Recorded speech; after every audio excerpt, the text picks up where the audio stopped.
part of the IT report?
Is it orange?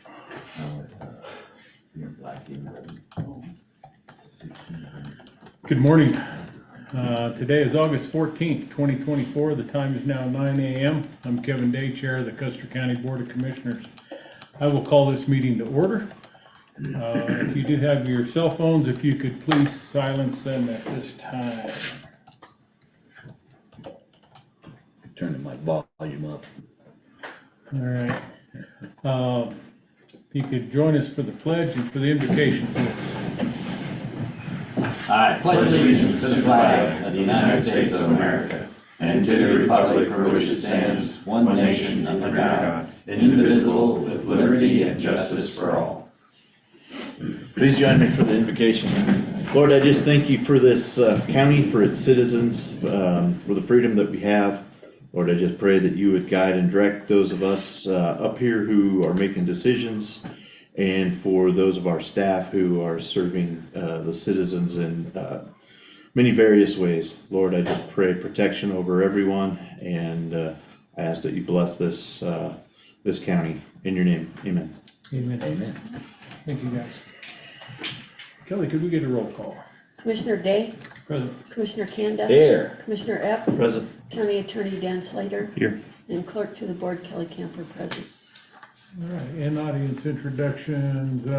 Let's start over here with you, Brad. Brad Balsley, Custer County Coroner. Ray Smith, Custer County Sheriff. Gayla Day, Wetmore. James Gilbert, Clyde Butler, Airport Manager. Okay, thank you. If anyone goes to, we got 3 people online. We've got Alexis, Carol, and Jeff.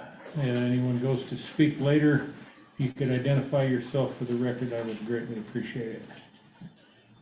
Any amendments to the agenda? None here. I'm here. Okay, we do have minutes for July 31st and August 7th. I move we accept the minutes of July 31st and August 7th. I'll second. I have a motion on the floor to approve the minutes from July 31st and August 7th. Any discussion on those gentlemen? None, sir. None here. Those in favor? Aye. Aye. Aye. That motion carries. Commissioner items, Commissioner The recycle trailer art project, we have, I think it's the last of the 6 that got painted blue. It's got a bunch of flowers painted on it. There was some homeschool kids, and then the owner of K2 Art Gallery finished it up, so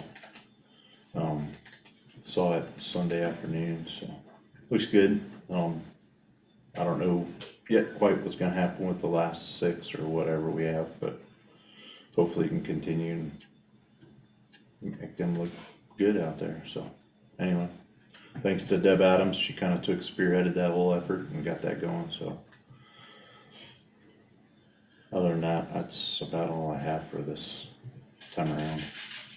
I guess I will say that the next week is in Wetmore, the BOCC meeting, and then the 28th, we'll have our regularly scheduled meeting here in the morning, and we'll have the audit with Garen, Ross, and Donardo that afternoon. So When's our workshop? Is it after that meeting, or so we discuss manning, organization, BOCC admin, that kind of stuff? I don't know if we've scheduled one Yeah, yet. schedule that at some point. We probably do, yeah.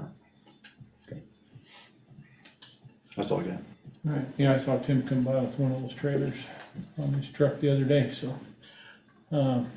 Commissioner Kanda. Couple things, real quick. KRDO is still working.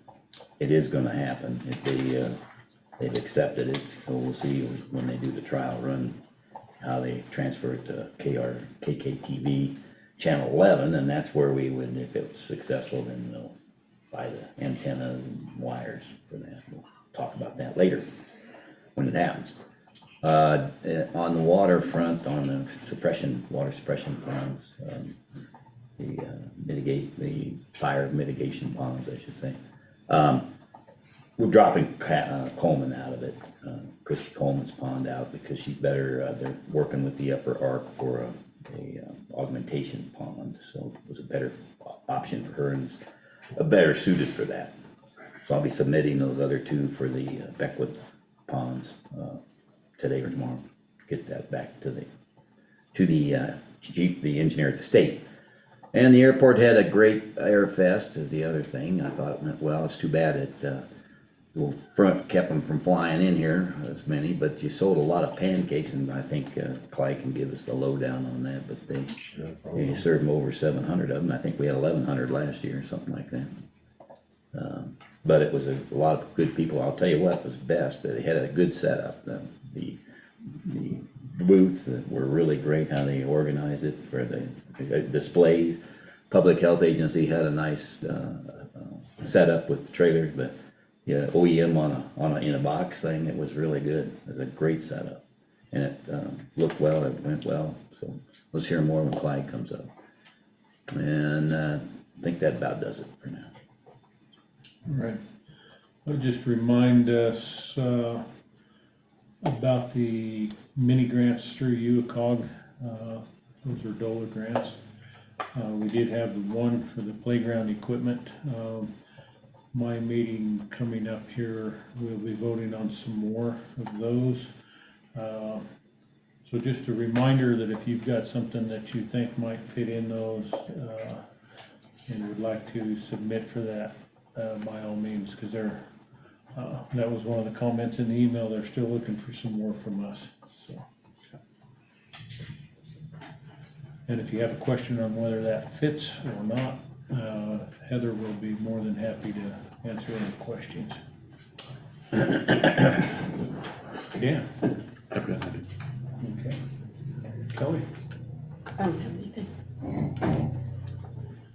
Okay, that takes us to our reports. We got Rich, you're up, sir.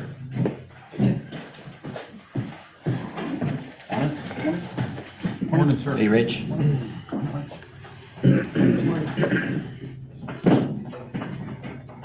So, the sheriff's office is still full staffed, which is a important goal for us to keep an eye on. And then I'd like to ask the commissioners for a decision on two items. And the first one is to put up a security camera at the airport, and the second location would be at the Road and Bridge in Wetmore.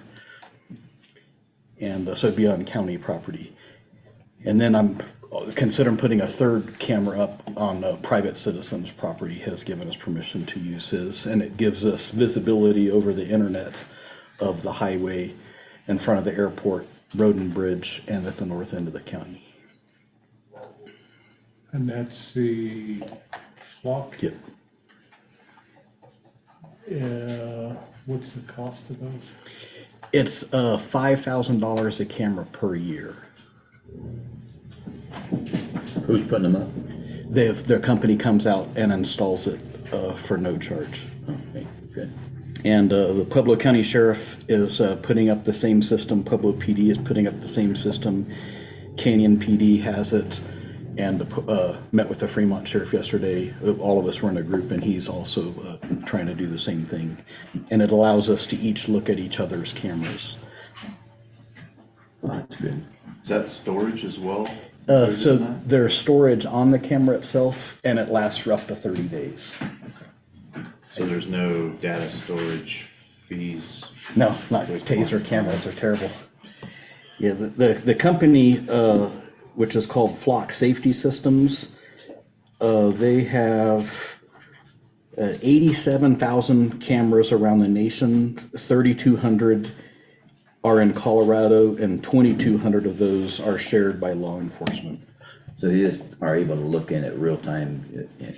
How do you get to the storage? Can anybody go in there and back? So any law enforcement officer can go in and look. Look at a certain date? You can look at a certain date and time, or in the case of our murder suspect, you can look for a license plate, and then it searches the nation to see which cameras, and that's actually how we caught the guy, is he drove by a camera in Salida, one in Santa Fe, and one in Albuquerque. So at the airport, where would you mount it? At the very southwest corner. I don't like the idea of us talking about specific security details in That's an open probably good. meeting. But I did approve it with the airport manager. Okay, So it's out of the way. Okay, I get it. Well, I think it's a great idea. I think I'm all for it. Support it. And next year's budget. Yep. So we'd sign a 2-year contract with them this year and then have the first payment be in January.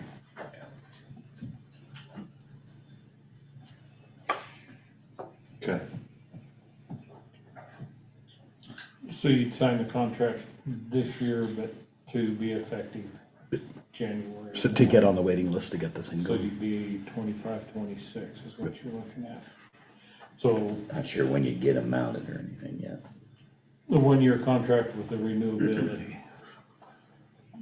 Rather than, I don't think we can do a 2-year contract. No, Okay. it would be, yeah, 1 year Okay, with basically subject to appropriation clause for the second year. Perfect. Option to continue. And I think you said a deal with, And like I said, it does have law enforcement information. And then the second proposal, I was seeking your approval on. Oh, but let's do Okay. it one at a time.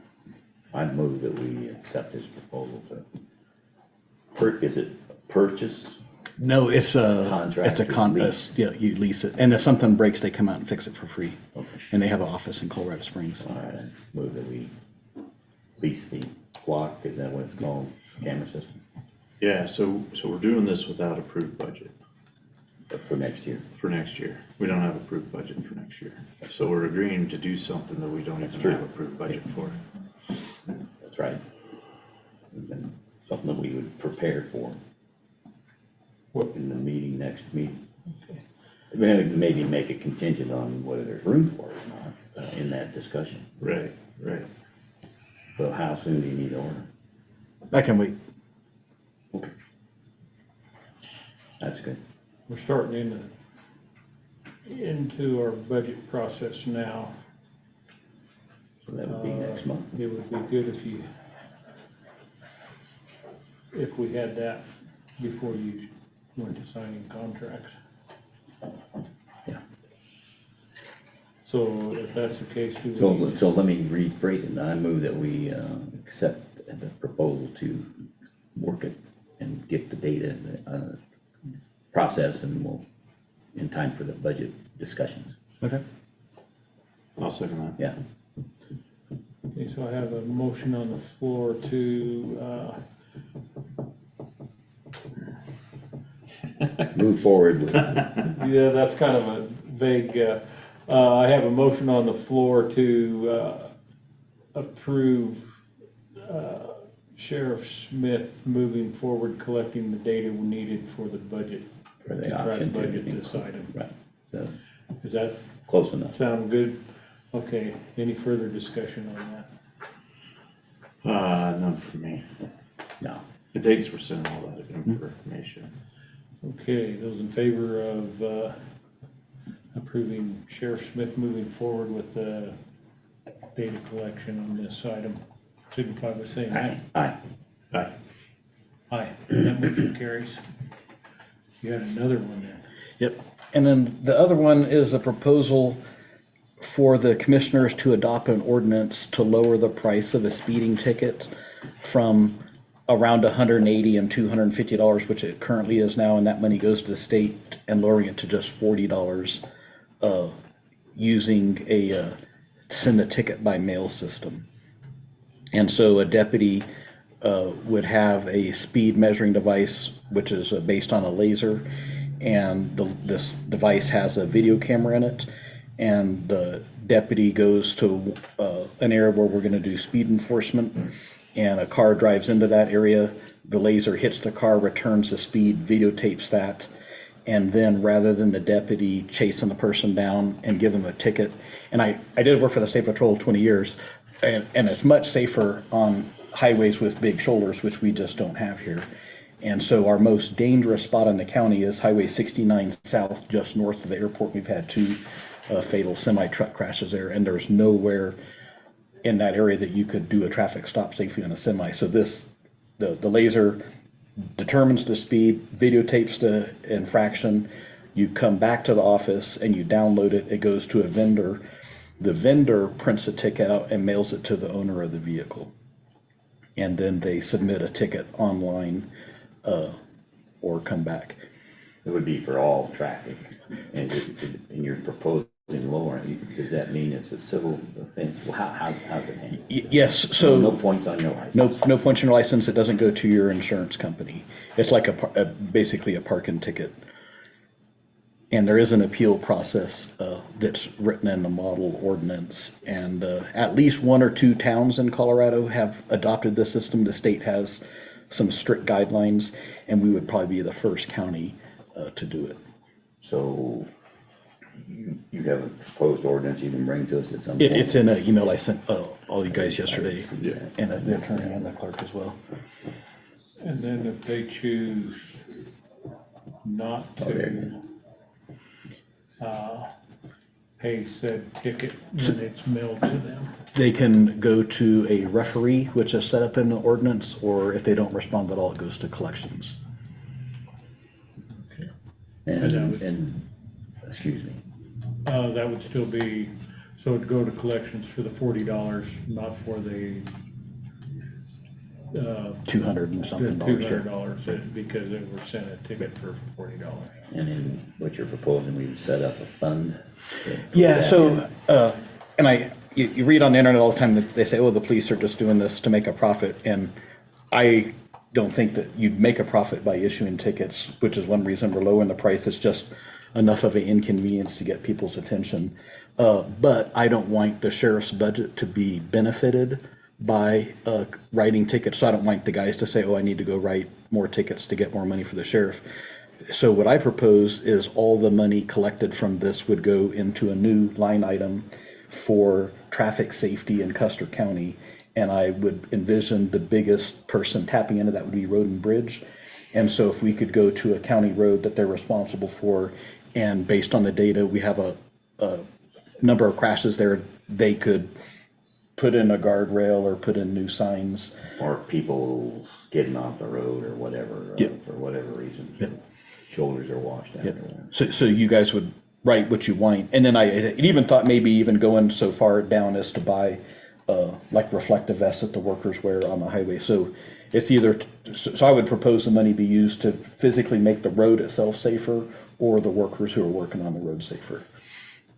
And there's no cost to me to join the system. However, the ticket processor charges a hourly fee to use their laser gun and computer and mailing and stuff. So in the end, we'd end up with $20 a ticket or so, which is about what we end up with the $200 ticket with all the other money going to the state.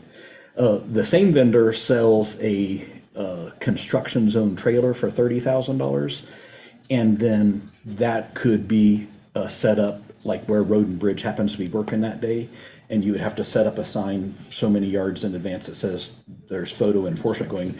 But every single person that drove through the construction zone and was speeding would get a ticket, dude. It doesn't miss anyone. Or just randomly have it out on the road Yep. after. You could, yeah. So that's, going back to that trailer then, would that still enforce the fines doubled, and would that go under the $40 again, or how does that? It would be the $40 again, and my reading of the statute is the only time you can double this fine is in a school zone. So you could set it up potentially in a school zone, and then it would be an $80 ticket. But we try to have a deputy there every single morning the school's open. Yeah. Well, it'd be worth, I think, bringing it back here to consider the next meeting or whenever. Yeah. So if you guys proposed the ordinance, because obviously I couldn't do it without an ordinance, and then if you had a funding line to receive the money, and somebody asked me how much money, I have no idea how much money it would make, but the word would get out there, and then I will publish the known traffic hotspots where we know car crashes are happening, and there's 5 that I've identified in the county. That's where I'd like to do the enforcement. And then, I don't know, next year we could meet again and see if you think it's worth getting the thing for Road and Bridge. But my number one complaint I get at the office is traffic complaints. And one of the number one complaint providers is the Road and Bridge workers. Sure. So So if the board is interested, I can put basically Take this and This ordinance. rework it. rework it for Custer. Yeah, let's So let's do it. put it on last month's meeting, or are you gonna be here? I thought you. Let me, I will be here on the 28th, although I'll have to step out at 10 to do a video conference, but I won't be here next weekend, or next week on the 21st. 28th, sorry. But I will be here on the 28th, mostly. 29th is the- We're on the 29th at the end of the month and not the 28th. Oh, then I'll be here all day, all the time on the Shoot. 28th. Oh, yeah, 'cause you have to. Let me move that over on my calendar. Then that means I need to move Sam DiNardo's meeting too then. Or You had him set on the for the 28th? afternoon, yeah. Okay, yeah, I didn't catch that, because, yes, the 28th is, UOCOG is Salida, and, I think there's another, something else here in town that I do not have on my calendar, but I won't be at. Okay, I'll see if he can move that. One small addendum to that is to use the laser gun itself as a speed detection device, you have to have training. And the State Patrol has a trainer in Pueblo who's agreed to come up and train our guys for free. To use a handheld one. Yep. But the trailer would, It doesn't require It knows what it's doing. it. Do it? It knows It what it's it's doing. probably smarter than you. So, And I put a picture in the email. And you talked about this some, I think, the last time you were in, but, and they will provide one of these to you at no cost. Right. Other than their processing of the fines. But they wouldn't provide two, but they would provide one. I can ask. Okay, I didn't know what you would like or need, or, maybe one's all you need, but that was just a question that popped into my head. So the default is all our police cars have a radar gun, which is another speed measuring device. But for that to work, the cars have to be moving directly at each other when it goes on. And so the town of Westcliff has actually complained about speeders on Main Street. So you'd physically have to park the police car in the middle of the Aimed street up and- to do it. It won't work. However, the laser would also work in the town of Westcliff as well. Don't take a side shot, catch it, huh? With the farther the angle, it reduces the violator speed, so it's still ideal to be as close to head on as you can, but it's handheld. and then we can adjust what we decide as a ticket, or is that part of the ordinance? We can't just arbitrarily move up, whether it's 9 over or 5 over. So then that would be up to me, and so you actually program it into the laser gun, so if you said we only want to give tickets to people going 10 over the speed, then it ignores everything else that's less than 10. Okay. So I think your question might have been though, so 1 to 9 over would be $40, and then if they're doing 20 over, does the fine increase on that, or No, it's just $40. there's no way to No, change it? and that's the cap is written in the state law. Yeah. This ordinance that you gave us to look at, that uses 10 miles an hour, and it has a lot of different things. We can take that, and look at it, we can and talk to you and tailor it the way you think it ought to be. But I don't want to give tickets out for Right. single digit speeds. I want to focus on the Sure, the bigger real ones. Yeah. blatant Right. speeds that we get. Okay. Now, I'm looking forward to seeing it. So, Dan, that'll be the first reading on the 29th. Yes.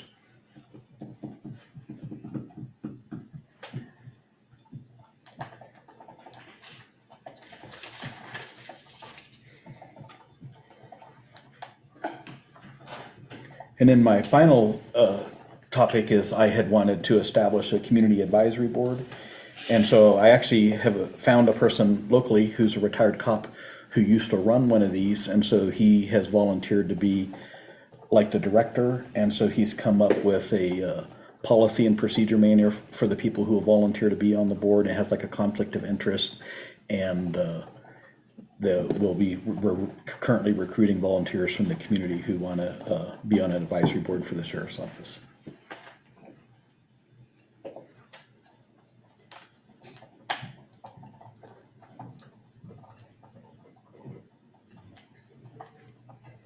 So what are you looking for? Which one to do it? The advisory board? Great idea. Yep.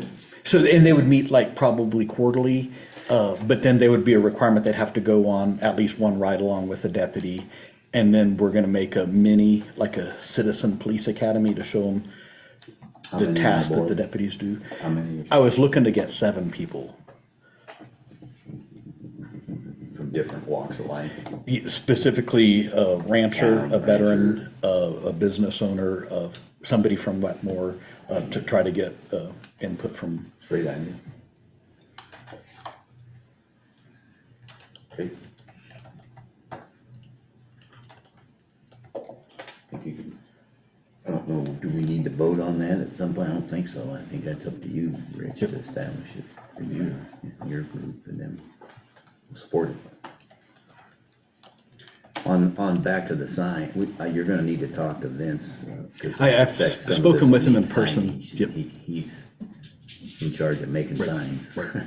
And I know his budget is limited also. Right, so you're. And I've talked to him several times about areas in the county I thought we needed to do better signage. And then that's exactly what this fund would do, is it would fund him to go and put bigger stop sign or Yeah.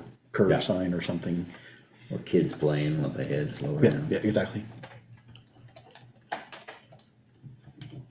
Or Dan's pedaling his bike up from Florence.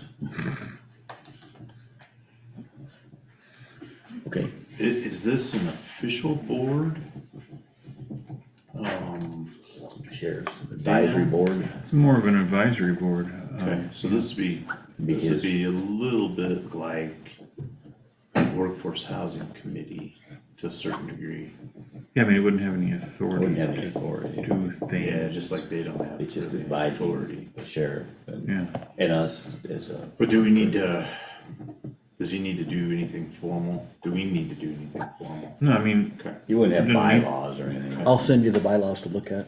Yeah. But one of the important bylaws is they'd be non-political, so they wouldn't endorse a candidate, even the sheriff's office. And the idea is that hopefully this board would survive through multiple sheriffs. Board of bylaws or something. Okay. Whatever, yeah, Just that's ask. a good idea. Got any other treasures? Thanks for your time. Good, thanks. Rich, thank you. Appreciate it. Thanks, Rich. Thank you. Thank you. Hey, Rich? And then I sent an email to you and the commissioners yesterday. Can I make that part of the public record also? With that, Appreciate it. Thank you. Oh, and I didn't see him, so I was just talking about you. He was listening. Vince knows. He's like, oh, that's the sheriff again. Came on the wrong day. But I sent you that same email. Okay. Thank you, Rich. Okay, next item would be the treasurer. Yeah, And we do have her report in our packets. we do.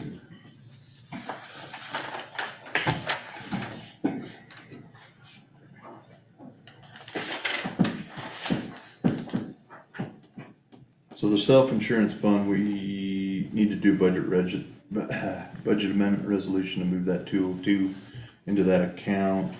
That should be coming up here, I don't know, end of the month or next month.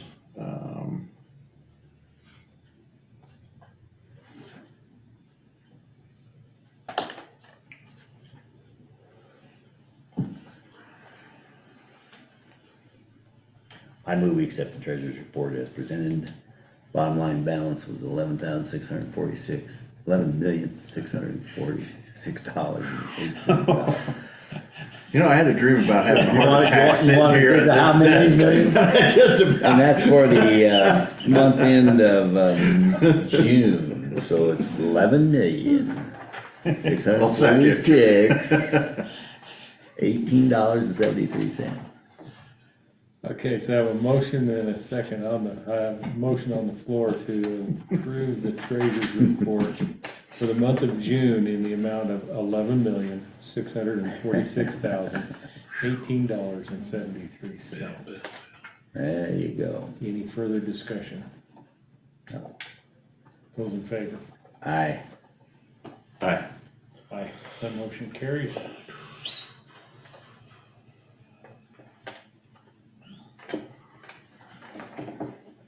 You got both copies. I was gonna say, do you wanna keep yours? Sure. Let's keep this. Thank you. And Brad, Gentlemen. Hey. Good morning. morning. Morning. Morning, Dan. Dan. Good morning. How you doing, Brad? I'm good. I did not send in a report because I don't have a lot to update you on. So I think since I was here last, we've had 4 deaths. 3 were hospice. Didn't have to attend those. But we had one Saturday. I was called away from the air show Saturday for a body that was discovered. And I can't really offer any details about that, but running way under budget so far. We're doing good, and all we've had to buy in the last month is a couple batteries, so we're doing good. And we had 1 autopsy last month, so other than that, hoping for questions and came for the free donuts. Now the autopsy will get paid in this voucher, AB, this week, so. Perfect. Sounds good. Yeah, everything else going smooth. Good. So we did do the National Night Out, set up a table there, showed off our new cot, had suicide prevention stuff and a bunch of giveaway stuff at our table. So trying to make good public image there. Where are we at count-wise for the year? About what we were last year? Well, I think We average into, we're probably are we a little under last year? We're a little behind last year. But I did realize, talking to other counties, they include hospice in all their numbers. So when they say, well, we had 100, and I said, geez, you got that many more than I do? And they're counting all their hospice deaths too. So I'm giving you guys the lowdown on the skinny on what we actually have to deal with. yeah, Hospice doesn't really require much work from me. Right. So I log them in and just keep a note of what and who, so we're up to date on things, but we really don't have to do anything with those. Those girls take care of them. You don't get in because that's an attended death in hospice. And they're all natural, you know, and supervised. The doctor actually signs a death certificate. I don't have to sign their death certificates. So unattendeds I have to sign. So, and we do the investigation. So I don't gonna give any names, but one of our employees lost a family member this weekend, so offer your condolences if you have time. okay. So that's all I got for you, unless you have questions. Have you had much, calls lately on anything past? Has that slowed down a little bit? I know there It's- for a while you had a Yeah, bunch, a it rash was of pretty them. steady, but right in last month, we have not had a lot, no. We've had one call about another case, but I dealt with that family quite a bit out of California that we had last month. And I had quite a few things going on with them, and but since then, no, it's been pretty quiet. So we're doing good. All right, thank you. Alrighty, guys, have a great day. Pleasure. Thanks, Brad. Thanks, John. Better grab a donut since you came for him. Yeah, Nikita might want one. She's back there. Bring her up. Vince. Well, I forgot, can I get more money? Oh, I know you are. You can always ask. The answer will always be no, but you can. but it's definitely no if you don't. Say, Vince. How are you? Morning, sir. Morning. Morning. Morning, ma'am. Okay, I broke down we got some asphalt stuff we got finished. We still gotta do more asphalt. I broke down what it cost to do Rosita and the chip seal we did on Schoolfield per mile. Total cost, the only thing that's not on there is employees' hours, truck hours, and fuel consumption.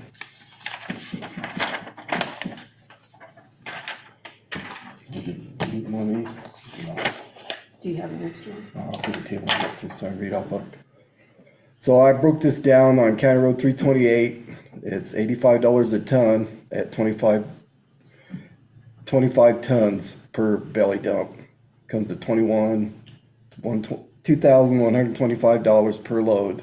There was 81 loads dumped on Rosita, which the total cost was 202,500 tons of asphalt.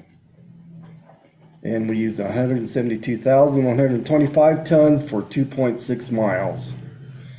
The average cost per mile is $64,466.29 a mile to blade patch a road. And, you did this a year ago or so. Is it up a lot It more? come down Has it come down? $10 a ton. Okay, then on the chip seal, the tack oil alone was $64,090.23 for 4 miles. That's just the oil. For 1 mile, it cost $16,022.56 for the oil. The chip rock, we used a total of $4,480 for chip. The average cost per mile for the rock alone is $1,128. For the total cost between the rock and the oil, it was $69,570.23 to do 4 miles.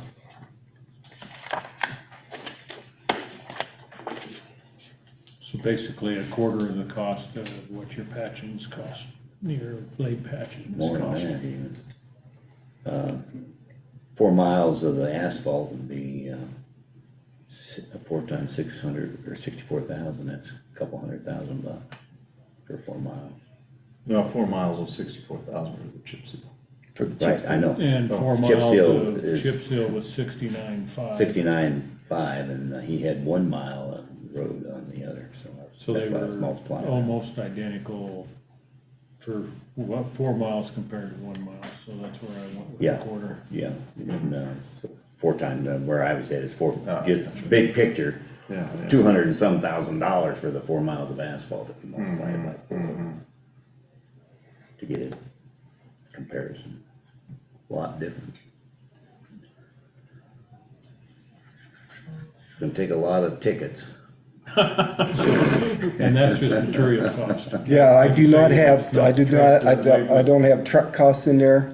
The fuel average per truck per day was 65 gallons of diesel fuel for 3 loads apiece. So 65 times 4, with 1 truck, that's how much fuel we burned in 1 truck.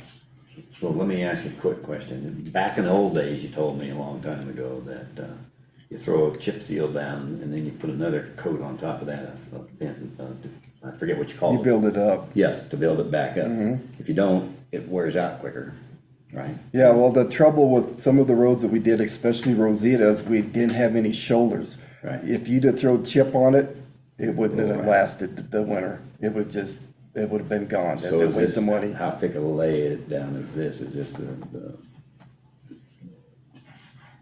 so, that's not, It's a patch, it's it's a not. patch, Yeah. it's not a mat. No. Yeah. You gotta put So- when your asphalt roads start falling Right. apart, you gotta put a mat down. Right, so what I'm trying to get to, this is not the product here, the end cost, to put the chip seal down on the road. Yeah, well, see, You, on that, if I think I follow you, that part we chip sealed, we patched it with Yeah, hot patch right. and fixed all the shoulders, and then we put chip on it and it'll stay put. Yeah. If we hadn't have done that, it would have come apart.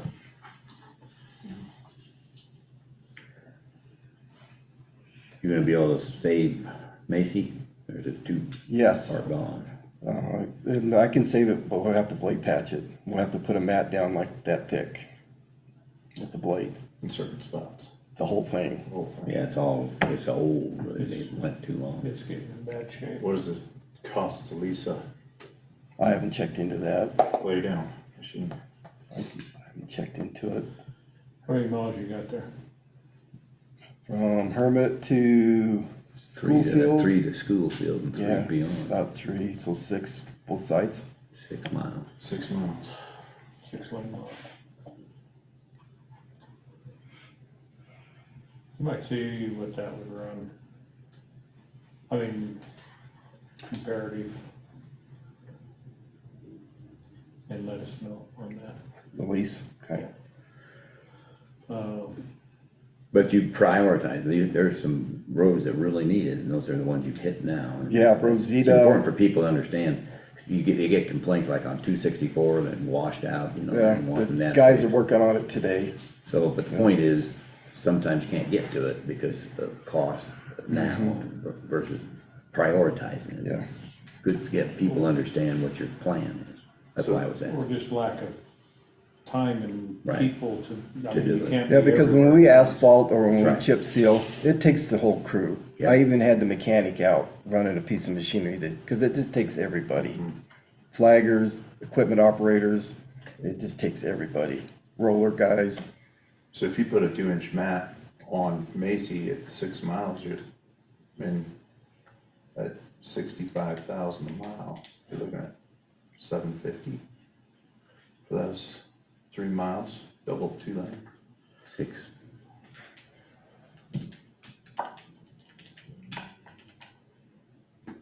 Well, you gotta prioritize, and we gotta figure out. And see Horns falling apart from Macy all the way up to the camp.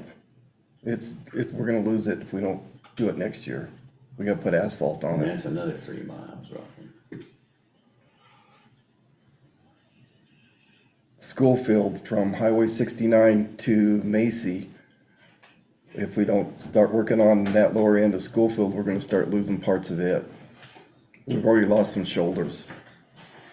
You did a good job on that school, so you got it done quick, relatively speaking, when you started. So, Bill brought up 264, and I know you guys are out there because you had a lot of stuff washed out. We have had calls and emails on different roads throughout the county, and I know you're aware of all of them. I do forward those to you so that you get what I get, but I would just state that to anyone that might be listening, that you are aware of those situations and are addressing them as possible, I guess I would say. My But, 811 calls were expired. You have 30 days after you get cleared. So I had to redo my 811, so that's in the process. As soon as the 811s are cleared again, we're gonna be working on them. okay. So, Cause we already hit a phone line, which he's aware of. We're moving a culvert, which was mismarked by 811. So so that one's not on you. hopefully not. Okay, the crusher unit's done. I come under budget on my gravel. I got 17,000 left in the crusher, on the gravel. I'm under budget under my mag, between 80 and 90,000 in mag, so, You made a mountain, you got a name for it? yeah, gravel. So you got a little bit of money to do about 4 miles of chip seal. That's what I'm gonna tend to do, is use some of the mag money, I'm not using the gravel money because Scott and I are working on talking to a local contractor up here to crush his 1/2-inch chip rock for next year. And I'm gonna use some of the budget this year to make chip rock. Okay. Got signs coming? No, not yet. I've been busy. So, signs get in the way, Especially where that blows in. especially when they don't look at them anyway. Yeah, I'm looking for some other signs too, to Yeah. slow them down. So I know this is not on the agenda, on we can Mason. bring this up next month. I addressed Kevin yesterday on the county road up here. You guys wanna bring it up today, or you wanna wait till next meeting? You can make us all aware of it today, and we may not make a decision today. Okay, How's that? sounds good to me. We have a road that's called County Road 111. I got just one map, that's all I could find in my office. I got it highlighted, I guess you guys can share. You'll need to walk across the street and get some more maps, so you got some to hand out then. It's, and I got this is UTF map. It's an existing road. Yes, it's 111, I highlighted it, that's the one we're talking about.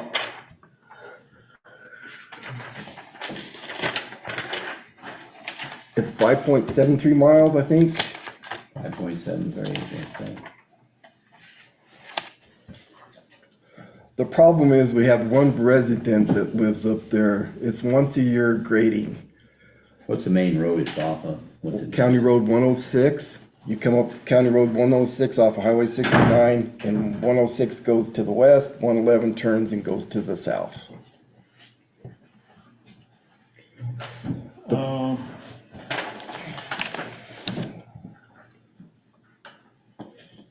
And I know that the one on the end of that you were talking about, it had been a part-time resident, pretty sporadical, whether part-time, full-time, back and forth.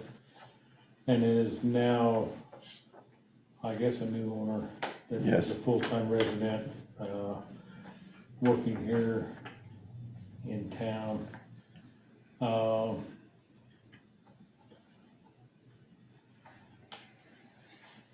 And I know a couple of things I threw at you the other day, and I'll bring it out here so everybody hears it here, is the different options, whether I know you would like to do away with the county maintenance on it.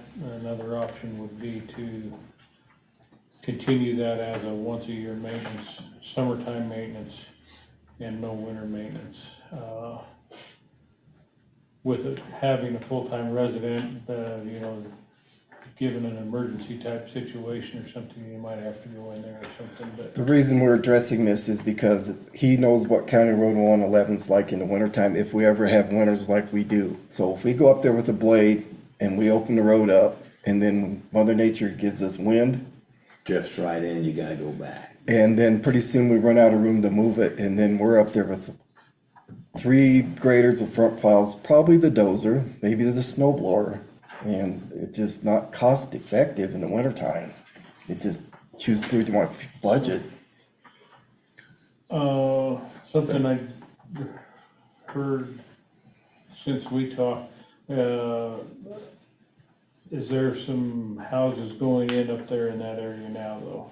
I'm not aware of it. Okay. You're talking about that subdivision to the south. Yeah, I'm not aware of it. Okay. So it goes right by the gravel pit that Cypher has out there. That's 105. Is it?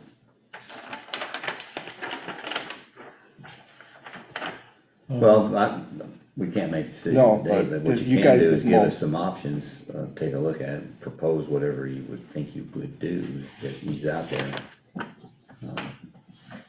Come back. So, might come over and visit with you, maybe we can put something together to bring back to the board or something.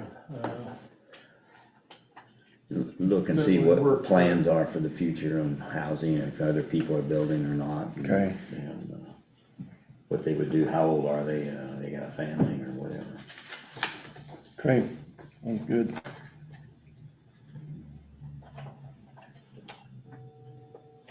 And then I guess your, cattle guard, you found a chunk of cattle guard to stick back in that road? It's happening right now. All right, so. Good, that'll take care of the gate. Yep. So the guys are working on County Road 265. We had washout down there off the hill. The culverts all got cleaned yesterday by the Wetmore crew because I was shorthanded. So they got all the culverts reopened. And they're out there relating 271 too because it got washed out. So we're fixing it today. Tell you what would be useful for me, and probably the rest of us, is if, as you're doing it, you know what the priorities are right now. You guys have meetings, you know, you got that road, you've got the 264, you got this stuff. And you prioritize. It'd be nice to have us understand where you're working, you know, what the priorities are, and they'll change because you get a different washout or something. That way, when they're calling us and complaining, we can say, well, look, he's Okay. aware of it already. and Well, I he's can already tell you got it in on the plans. But- County Road 264, the culverts are clean. We have to go in there and pull that road up. We got to pull, Yeah, you said it we got to establish ditches. Where 264 and Fowler meet, the road goes like this. Mhm. So we got to pull material away from a fence line and from the other side of the road and build the road up, and then we got to put material It's gonna on take it. some time. It's gonna take some time. Black Fawn East and Rosita, same thing. The road is, there's no borrow pits, it's just road grass. It's gotta be same thing. So that way we know, are you gonna go to Rosita first, or you gonna go over here because of? If I can swing it and I got enough people, and Them my. both same time? Same time. Well, so that's good to know. Well, and then, I'll hit the situation with the water there at the bottom of the hill in Rosita, right at the end of the asphalt. They did get that pipe moved, so that should be, address a lot of that water issue. That one particular lot in question, if you go and do a drive-by there, the lot is actually, the yard is actually lower than what the bar ditch is off of the road, so, that is, I don't think can really be addressed. Any additional water issues, I don't know that can be addressed by the county. It's unfortunate that his front yard is lower than all of the surrounding area, and that happens to be where he put his leach field. So that is creating issues for him there, but by moving that pipe, that addressed a lot of that water issue. Yes, that's coming and it down off the works. hill. It's draining into a retaining pond. It's good, well, it doesn't wash again, it's hard. Yeah. Okay, good. Any questions? No, we need to look, into with Heather, that DOLA grant for the culvert clean out. If we can get some money to clean out the culverts, we could use then other money for Chip seal. chip sealing and asphalt and stuff like that, so we really need to look into that. And leasing an asphalt. Is it available now? I don't. Yeah, and she thought that we could really explain, but it's after a wildland fire comes through and it strips everything away, and it's just to be able to get the water away, when you do have a rain, after all that vegetation is gone. So what do you do? So there's money out there for that, but, we have it regardless, so they thought that they could tailor that part of it just to cleaning out our culverts and making sure that we guide our water to where it's supposed to go and not have it pooling up and causing problems for us, so I think we need to look into that pretty heavy, hot and heavy to help Road and Bridge out, so. Good idea. So. Alright. Thank you. Yep. Sure. And Kevin, after I leave here, I'm on vacation today and tomorrow. That's what you said. I have your phone number. I don't, my phone's, It's gonna rain, you can't put up hay. yeah, I can. Thank you. Guess I know where Kevin will be the next couple days. What? Rather don't, Vince. Down there with my feet on your desk. Take care of Sherry. So, Okay. yeah, Sherry will run me off. Vince, thank you.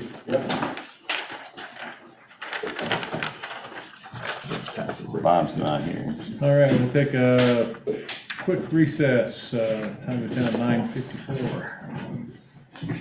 Dorothy coming over. Play the hay. Okay. Take Don't care. know, Don't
Okay, the time is now 9:57 a.m. I will reconvene this BOCC meeting. Our next item on the agenda is human resources. And we have an excusable absence here today. So that would take us on to planning and zoning. Dorothy. Good morning. Hey, Dorothy.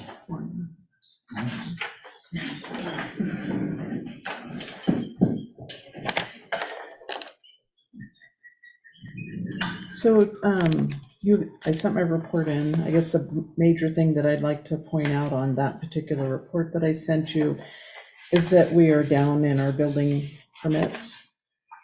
Overall, if you look at last year compared to this year, we're down 43 permits total. The septic permits are down 23, dwelling is down 17, and then just the accessory buildings is down 26. So definitely a decline. When I totaled the income from January to July in 2023 and compared it to now, we are down $154,197.04. I wanted you guys to know that. It kind of appears that building is starting to slow down, but that can always change. I put together just something so you guys can kind of see what we're spending a lot of our time on, and honestly feel like we're spinning our wheels at this point. The top portion is just compliance issues that we've been trying to correct or work with the homeowner to get into compliance. The ones that are bolded are the ones that we've completely closed out and taken care of, but homeowner has responded to whatever communication we sent out to them, and they fixed the issue. There's a lot of them out there that I still have, we're working on. It's one at a time, mainly one a day usually, unless I've been creating template letters so Delana can go in and just change the homeowner information. And it's easy for her to help out with some of that stuff just from a letter standpoint. Other zoning things that we're working on, we have a division of property, the county road, vacation of lot lines. I have 3 of them I'm working on right now. Homeowner occupation, large vacation replat that I've been working with an individual for probably the last 4 or 5 months. Working with Round Mountain and a variance to create an undersized lot. We have an SUP coming up for Ranch of Hope. It's in the process of being sold, and it's going to be called I think it was called Ranch of Hope, or is it now? Anyway, it's Ranch of Hope. It's going to be Ranch of Hope. It's an 80-acre parcel that they're purchasing and going to run a counseling service out of. We have two STRs that have been approved that we're following up on to make sure that they have all their compliance or conditions met. And we will have a site tour at least for one of those 2. We have a special event that's not permitted in working with Dan in the sheriff's office. I've talked to Dan over email or personally, I guess. And I just talked to the sheriff to confirm on how we're going to handle that if it occurs on Thursday. The landowner did come into my office yesterday and handed me her attorney's information in writing and said that all communication going forward needs to go through her attorney. So she did indicate that they had canceled the event. So just some other things that we're working on. Delana's gonna work tomorrow or sometime this weekend. We're gonna work on getting the ALTS regulations retyped and sent off to you since they've been approved, and we can move forward on that. We have been, for the last several months, been working on letters to the homeowners with vaults. We have no complete list of what parcels out there have vaults. And so we thought it would behoove us to send them a letter, letting them know that they need to be pumped annually. If we determine that that is truly I'll give you an example. I have 2 of them that's hooked to a garage, and it's just like a workshop in their garage. So they have a vault system set up. We've put a note to that so they are not required, since it's such low usage. They both individuals have alarms on the system, so I'm comfortable telling them you don't have to have it pumped every month or every year. So we're making note of that on the overall list, so we can keep track of that. The homeowners packet is very outdated. It's on my list of to-dos and it keeps getting pushed back. I'm trying to work on that, but I've asked that to be removed from the website just because of the fact that there's a lot of information in there that's changed and we have not had it updated. So it's on our radar to get done. One thing, as I drove into work this morning, I got a call from a contractor. The contractors recently, well, last year sometime, went through the soil analysis course, which we went through ourselves. I'm not going to say that I'm a pro at doing soil analysis, but I kind of know what we're looking at out there.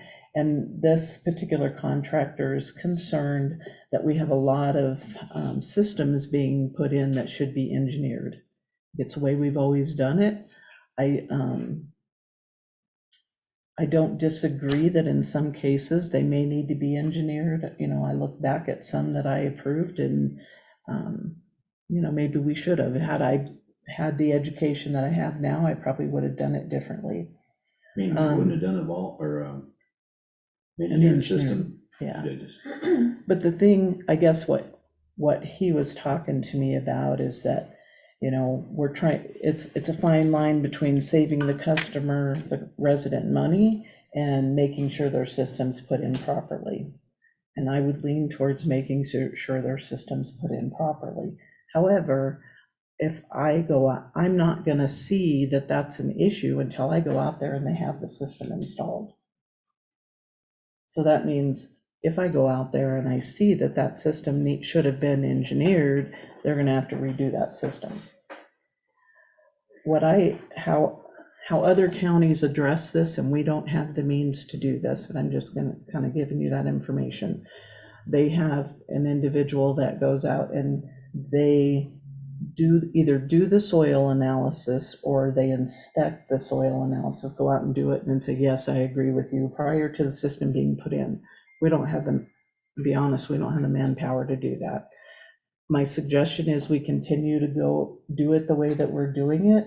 And when we roll out the new outs regulations and I meet with the different types of contractors, when I meet with the soil analysis individuals, we kind of talk about that, have it as an open communication, get everybody's feedback, and just ask them to be a little, you know, more cognizant of the fact that we do have a lot of areas in our county that are very, very rocky, and we may need to consider doing a engineered system. So that's how I'm going to handle it going forward, but I wanted you guys to know it is a concern by at least one contractor, and but I don't know how we can fix that because we don't have the staff to go out and inspect their soil analysis. Some counties, Pueblo County, they actually do it. So the contractor they don't have soil analysis contractors. The county, a person from the county goes out and does the soil analysis and brings it back and then gives them the information that they need to put in the system. Not something we can necessarily do here. Fremont County does the same thing. So I've been checking around just because there's been concerns brought up about that. So anyway, that's where we're at with that. We're gonna try to just do a discussion type of thing, bring it on, you know, have it on everybody's radar and see how that goes from there. I would say there's maybe a handful that were questionable. So it's not a lot, but I think going forward, as we continue to have people build in unusual places, it's going to be more of an issue. Also, I would like to suggest, and I don't know how we move forward on this, But I'd like to be prepared if and when we have another SUP application for domestic waste dumping in our county. We need some kind of regulation. I'd like to be prepared when that comes forward again, if it does. I felt like we were kind of unprepared.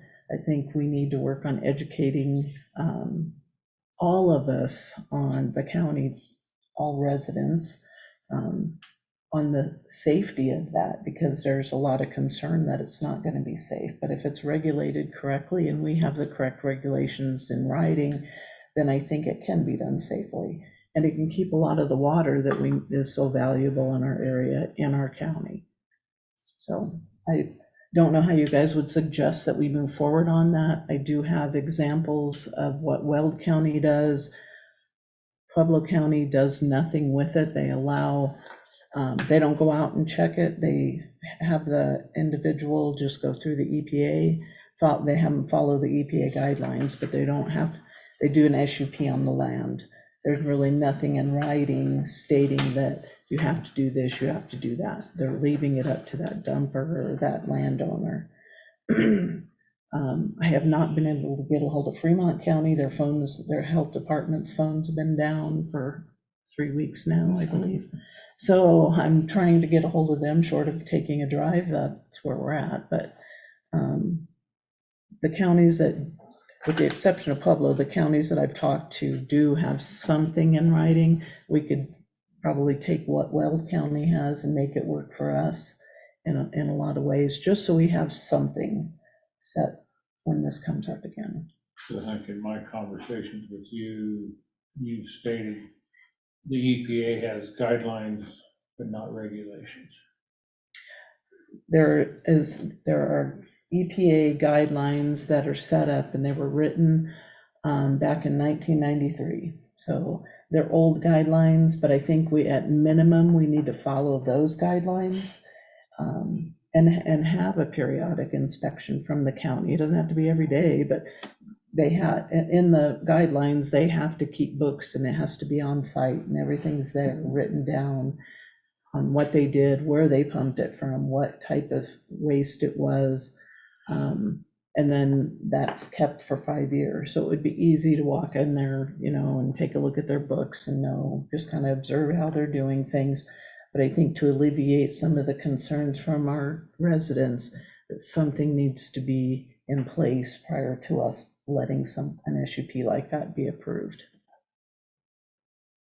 Have we had many people asking for an SUP like that? We've had 2 SUPs that have come forth, and both of the landowners have pulled it out have stopped it because of community being upset about it. And I think through zoning and not approved, or through the zoning board or planning commission, or has it gone? it has not gone. Okay. It's before it even gets, the application comes in, we put the public notice out, and the neighbors of that area have voiced their opinion loud enough for. Even before there was a hearing. Okay. So there's never been an opportunity to really explain the process and how it's treated. And I want to make sure that we are doing it correctly and that it's safe wherever, if and when it ever happens. Okay. But it's a great way to keep water in our county. And I've been saying that since I started my position. A lot of water being toted out of our county. So, is that something you guys are fine with me writing up? How do we do that? Does it need You to just be? take a hold of it and schedule it up and look at it. Make the proposal. You're talking about taking the pump trucks that are coming in and out of here and dumping down in Pueblo, instead of doing that, dumping here in our own valley. Correct. So, and I've only heard of one guy trying to do that, and he gave up. Is that true or something? It's one company leasing land. It was put through twice and pulled out twice. But I honestly think it's a lot of, Something to consider. we just need to educate. And this isn't a commercial, this would be just one pumper can dump on one piece of ground. And that's what I understood, but after I went through the Commercial. regulations, it doesn't state that. Okay. So that individual, depending on how we write our regulations, maybe, could allow other pumpers to dump on that land, but it needs to be scheduled and it needs to be done properly. Like, I wouldn't want every pumper and I wouldn't want it to just be open, because somebody needs to be able to be there within 6 hours and till that end of the land. It can't be done on frozen land. So there needs to be things that are set in our regulations so that they know what's expected, and then we're doing it right and it's done safely. So this would be an amendment to the zoning resolution, right? And I don't know, or would that be in the outs regulations? Could be zoning. Because you're talking about something that's related to a special use. Special use Okay, of the you're right. business action. So Okay. it would be in the zoning regulation. So what I would suggest is that you draft a rough draft of amendment to Okay. the zoning resolution, run it by me, and then we go through planning and zoning, and then Okay, hereafter planning and zoning approves. sounds good. That's all. And it's a what if, I mean, the doors aren't knocked, they're not knocking down doors to go build more of these right now.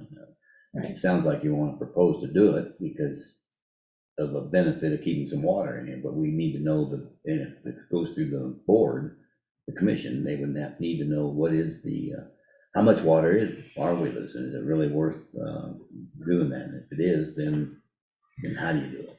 And there are other benefits, the conditioning of the soil. Sure. The individual down in Rye grows alfalfa on that land and sells it, and it's all done through But see, that's a business, and so that's a thing that unless you're proposing the county opens up a process. that would be wonderful. Then it would benefit everybody and we could bring the prices down. But we'd have to operate it, and we'd have to make a business out of it. Yeah. That's something we I have can to tell you that consider. the money that it would bring in would be beneficial to the county.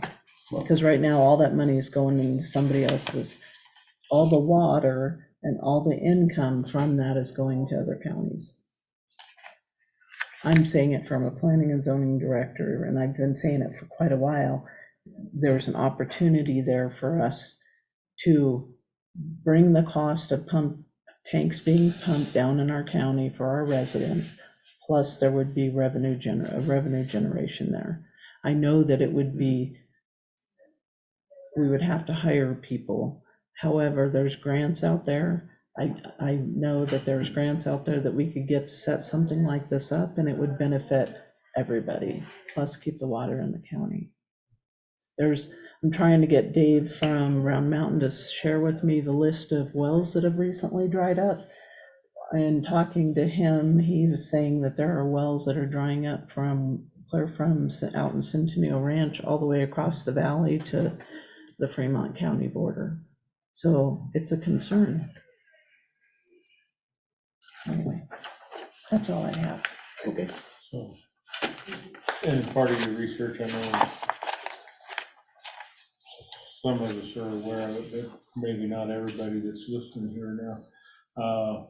Kelly, what's the name of that municipality? Holyoke. Holyoke. The town of Holyoke actually does this, and I think that would be beneficial to check that out, see how that's working, because that's one that is in existence now. Because if you haven't seen it done, it's always a fear. What if, what's it gonna be like if you have something that you can look at and say, this worked or this didn't work, then that's a known quantity there, whereas otherwise you're guessing and you're using what if. And I have a video presentation that was shared with me from the state ALTS regulation individual that I can try to find. He shared it with me back when I very first started my position, and I brought that up as a concern. But it's a full-blown operation that they set up. They got a grant for it. maybe they didn't, I don't remember if they got a grant, but they paid that operation off in 1 year and are now making a profit. And then I can't remember what county that's in. Maybe it's Holyoke, I'm not sure. But I'll look for that video or ask him to send it to me again if I can't find it and send it to you guys. It's one type of operation that's possible. No, I like that. Good, thank you. All right, thank you guys. Yep, thanks. Have a good day. Thank you. Thanks for joining us. Yeah, thanks.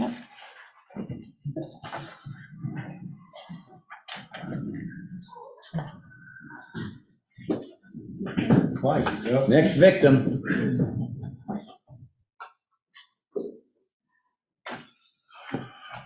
Hi, everybody, I'm Clyde Butler, airport manager. Clyde.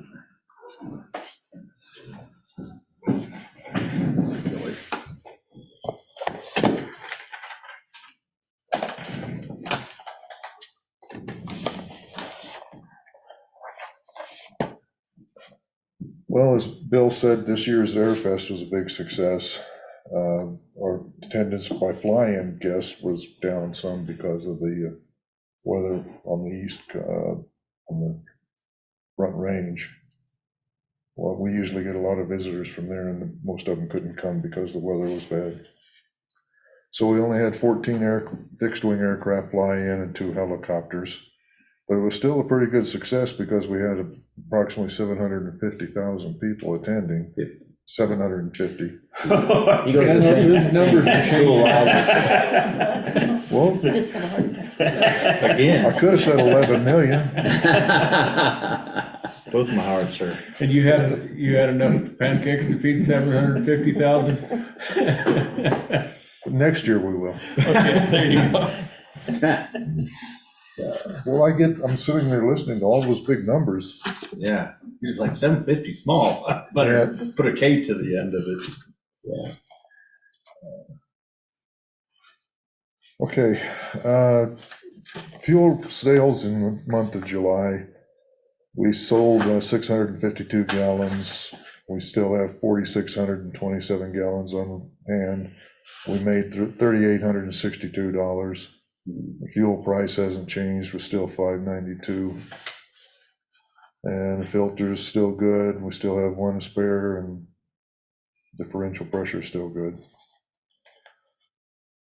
Okay, one of the problems you might need to be aware of is on 18th of July, we received an invoice from Geologic Services and consultants for the soil testing required by the state of Colorado when a fuel tank is closed. We also received email notification that the lab tests on the soil samples detected no contamination. We assumed that the state will require no further testing, but we were wrong. On the 1st of August, we received a phone call from Jonathan Whitaker informing me that of Geologic Services, Jonathan Whitaker's from Geologic Services, informing me that April Kelly at the Colorado Department of Petroleum and Public Safety had decided 2 more soil samples were going to be required.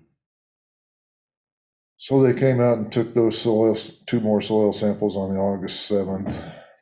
And April Kelly gave us another 30-day extension to comply with the rules and the testing. So we'll see how that goes. I don't anticipate any problems, but you never know. And then on 31 July, Joe LaRusso of Asphalt Systems Incorporated, the people who put the overlay on the runway, came to test. They inspected the overcoat and found it still in good condition and seems to be holding up well. They were pleased with it. Yeah. On the 19th of July, Custer County Sheriff's Department issued orders at our request, issued orders to have 4 vehicles towed from our parking lot that had appeared to have been abandoned there because all the tags were expired. They were towed, 4 of them were towed, 1 was left because it still was within the 30-day grace period. But the tag was expired on that one too. So anyway, now I've ordered signs to put up in the parking lot that says that current registration must be displayed on vehicles, because a couple of the owners said that they had renewed their tag, they just hadn't put it on the vehicle. Well, how are we supposed to know that? Get their car out of an impound lot. Yep, so they had to get their car out of the impound lot. Yeah, and here you state that they were towed outside your fence. They were taken to an impound. Yes. Okay, so. One of them was left because it was only 30 days expired. Okay. So I ordered new signs from Road and Bridge. You know, they're getting them made for us, that says that current registration has to be displayed, and that any vehicle left for more than 30 days has to be registered with the airport owner. We don't usually have a lot of cars stored there, but the 5 that were there haven't moved for 2 years. Kind of an indication in it. Yeah.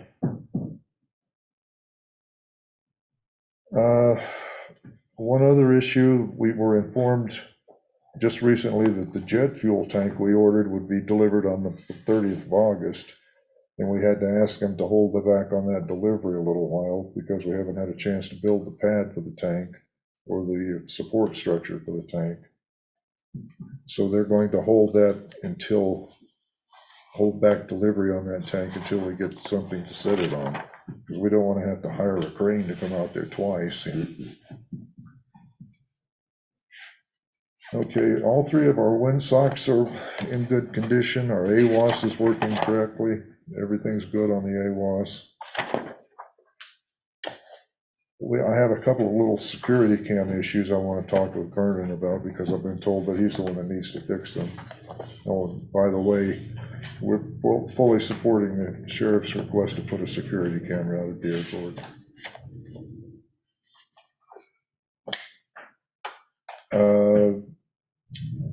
As far as the county-owned equipment, the John Deere tractor is fully functional. Craftsman mower was repaired by the little shop here in town, Wet Mountain Small Engine Repair. That cost us $233, but we now have a mower again that we can loan to hangar owners. Skid steer is fully functional, and both courtesy cars are fully functional. The Yukons, we finally got it over to Road and Bridge and got it repaired. So the gas gauge works? Gas gauge, I haven't actually looked at it yet, but it's supposed to work, yeah. All right. Anybody have any questions? Yeah, back to the fuel. And I'm asking this because I don't know the answer, because your fuel's a little different than normal. Storage of fuel, does that fuel tend to go bad after a fashion? It lasts a lot better than auto fuel or diesel or anything else, but it does have, the FAA requires that it be renewed every 6 months. And the way you renew it is you order more fuel and put it in with the old fuel to keep it fresh. It has to be refreshed. That's what they call it, refreshed. Okay. So the next time we need to buy fuel is probably going to be in November, December. And when did this last load come in? The last load, Been too long. yeah, it was in July. Okay. I was just asking because I'd hate for us to be sitting there on 4,000 gallons of fuel that you can't use. That's right. We would have to buy more fuel in order to be able to sell it. Yeah. And then you got So we're more than. yeah, we're watching and trying to not get more fuel than we can sell. That's the whole plan. But having the larger tank also allows us to buy it at a cheaper price sometimes. Yeah. And of course, the jet fuel tank is the same way. When we get that, we're going to have to watch how much we put in it so we don't wind up with a bunch of expired fuel. Good news on it, airplanes that use it take a lot of fuel. Yeah, the good news on that is they tend to take a lot. When do we expect to get the pad done? Well, we're hoping it's this month, maybe maybe get it, tank delivered in September, maybe? Oh, They've been talking with Road and Bridge, and yeah, we're gonna have to have some cooperation with Road and Bridge. they, Vince came out, and while I walked it with both of them, they got a plan to get out there and wheel roll it and get some stuff done, compact it, and put some road base in. You know, it's gonna take quite a bit of fill dirt. Yeah, I'd bring that up. Yeah. It's still the cheapest place to put it, though, the cheapest and easiest.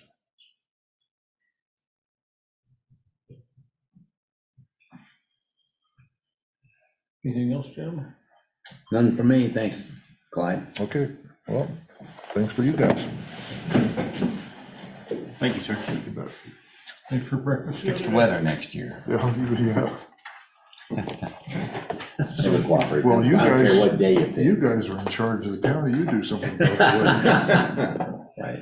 Thanks, I'll see you. I'm ordering every rainstorm we can get, so you're out of luck with me. Okay. Brian, How we doing? doing good. Say, Brian, Well, you know, Same old. same old. I don't have a copy of mine because my internet's out and I can't print without internet. You borrow it. Yeah. And do you have the usage totals too? I think they're on. Hold on the back. Oh, okay. Or they're the second. Yeah, that's the second page. Okay. Yeah. Everything's going good. We'll look at the totals real quick. There are 2 pages, I only have 1. Yeah, the second page is the landfill totals. And I just wanted to go over the It'll first. be just before his report, Oh. this last email you got. Oh, it's on the end. Yeah, I just wanted to go over the Oh, here first. it is, I've actually got both of them. The first half, we had 4,119 cars, 1,676 pickups, 44 roll-off trucks, 450 trash trucks, 10,699 cubic yards of trash, 6,581 bags of trash. And the fee paid was $137,484.50. And then the extra fees, which are tires, mattresses, things like that, was $4,332 for a total of $141,816.50. So just so you guys, can look at the numbers. What's next? Oh, Jill, obviously still going over the EDOP comments for the engineers. I talked to Derek Bohr, who's our inspector, and he's talked to Jill and said that she was gonna get on it, so hopefully soon. She keeps talking. Yeah. Luckily, all of the equipment is running. We got the compactor fixed. The new compactor will be here maybe in the beginning of October. So I talked to Chad Parker last week. I talked to Suzanne Kreider with you and United Business Bank, and she said the loan did go through, but she wants you 3 to make a motion for Kevin to be the signee or signer. She said, may not need that, but she said if you could do that, we'd have it on record saying that. Because it's my understanding. So that when all the paperwork shows up, I can just go. You can just go sign it, yeah. So I don't know if that's something we could do today, or if it has to be on an agenda. No, I didn't have to. I think we've addressed it twice Yeah. in one fashion or another. I think for me to go ahead and make my signature, I don't think we would need to make an additional agenda item. Okay. So we could address that today if you gentlemen would like to. Well, yeah, just do it. Make a motion that Kevin be the signer of the loan for the compactors. I'll be back. Second. Okay, so I have a motion on the floor to approve myself as the signer for the loan for the compactor at UMB. Any further discussion? No. Public comment? Those in favor? Aye. Aye. So that motion carries. Perfect. Next, we had the scraper for the month of July. we've got the second phase, I call, of the area fill, ready, stripped, and I will get it surveyed. I'll talk to the surveyor maybe today and see how he wants to approach that. I might wait till the engineers come out. There, 2 engineers are from WSP are coming out, hopefully within 2 weeks, to look at trench D and the area fill. They gotta look at the cap on trench D, make sure it's good enough to where we can seed it. But they gotta do their instruments and, make sure the caps. So you gotta have a compaction rate, don't you? Yeah, right. So once they come out, then I'm gonna walk them through the area fill, kind of see what they think about the survey that was done. And then we can try to get the construction quality assurance. They can work on it while Jill's dealing with her, just for the upper phases. Because she said we could put trash in it, even though it's not all stripped. You can't all strip it. I mean, it would take forever. Yeah. I mean, it would take a year to strip. Well, maybe not a year, but. So we're doing it in phases, so. We'll get that construction quality assurance, and then hopefully by the end of the year, we'll have a letter saying that we can place trash in the area fill. Because we're filling up fast. So get filled by the end of the year. I think we'll be okay till February, but if it stays the way it is, which it'll slow down, but I mean, we put a lot of trash in that last trench. That's the only one we've got open right now, is it? That's it. That's it, just I. Just I. Yep. So, but if we get that new compactor, that'll help. We'll get better compaction, so. Yeah. So that's about all I got, I think, unless you guys have anything for me. Numbers. Oh, one quick note, Bill William he retired, so I forgot to put that on here. So I've been working with Bob, and we'll get an ad in the paper and get that position. Me and Sean can handle it for now, but Short term. it's just when the wind starts blowing, you gotta have 2 guys down Chase there. it, you gotta chase it. Yeah, so that's taking place as well. Quick glance at this yesterday, your numbers. I went through and said, wow, August is really short. And then I looked up at the calendar. And Yeah, said, well, yeah. there's still some of August. Yeah, that's crazy what, July compared to June, $6,000 more, So anyway, it's good to look at those numbers. Where are we at compared to last year? I don't know. I did not print that. Probably ahead, I would guess. Probably more cubic yards and more money, I would assume. It's grown ever since I've been here, every year since I've been here.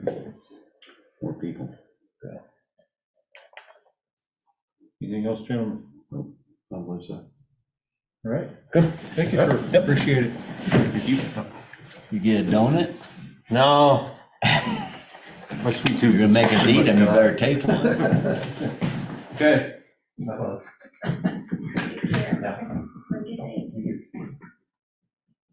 And recycling, we have a report from them in your packet.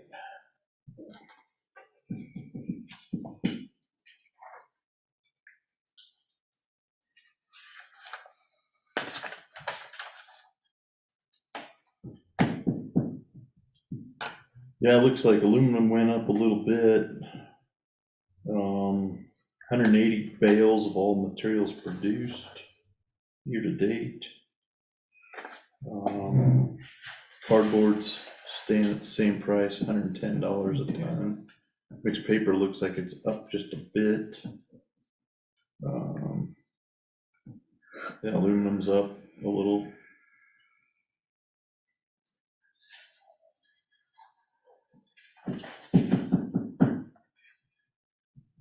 Almost 19,000 in all material sales for 2024.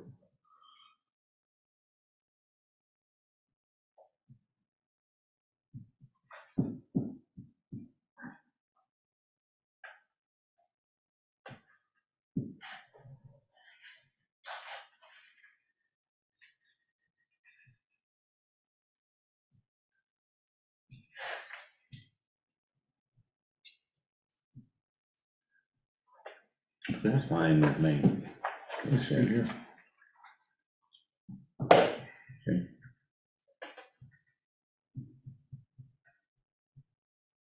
Okay. Services, I wonder who that might be. Yeah, I don't know. How are you today, ma'am? I'm okay. Morning. So far, so good, you know? Well, that's good. That's what I think too. Anytime.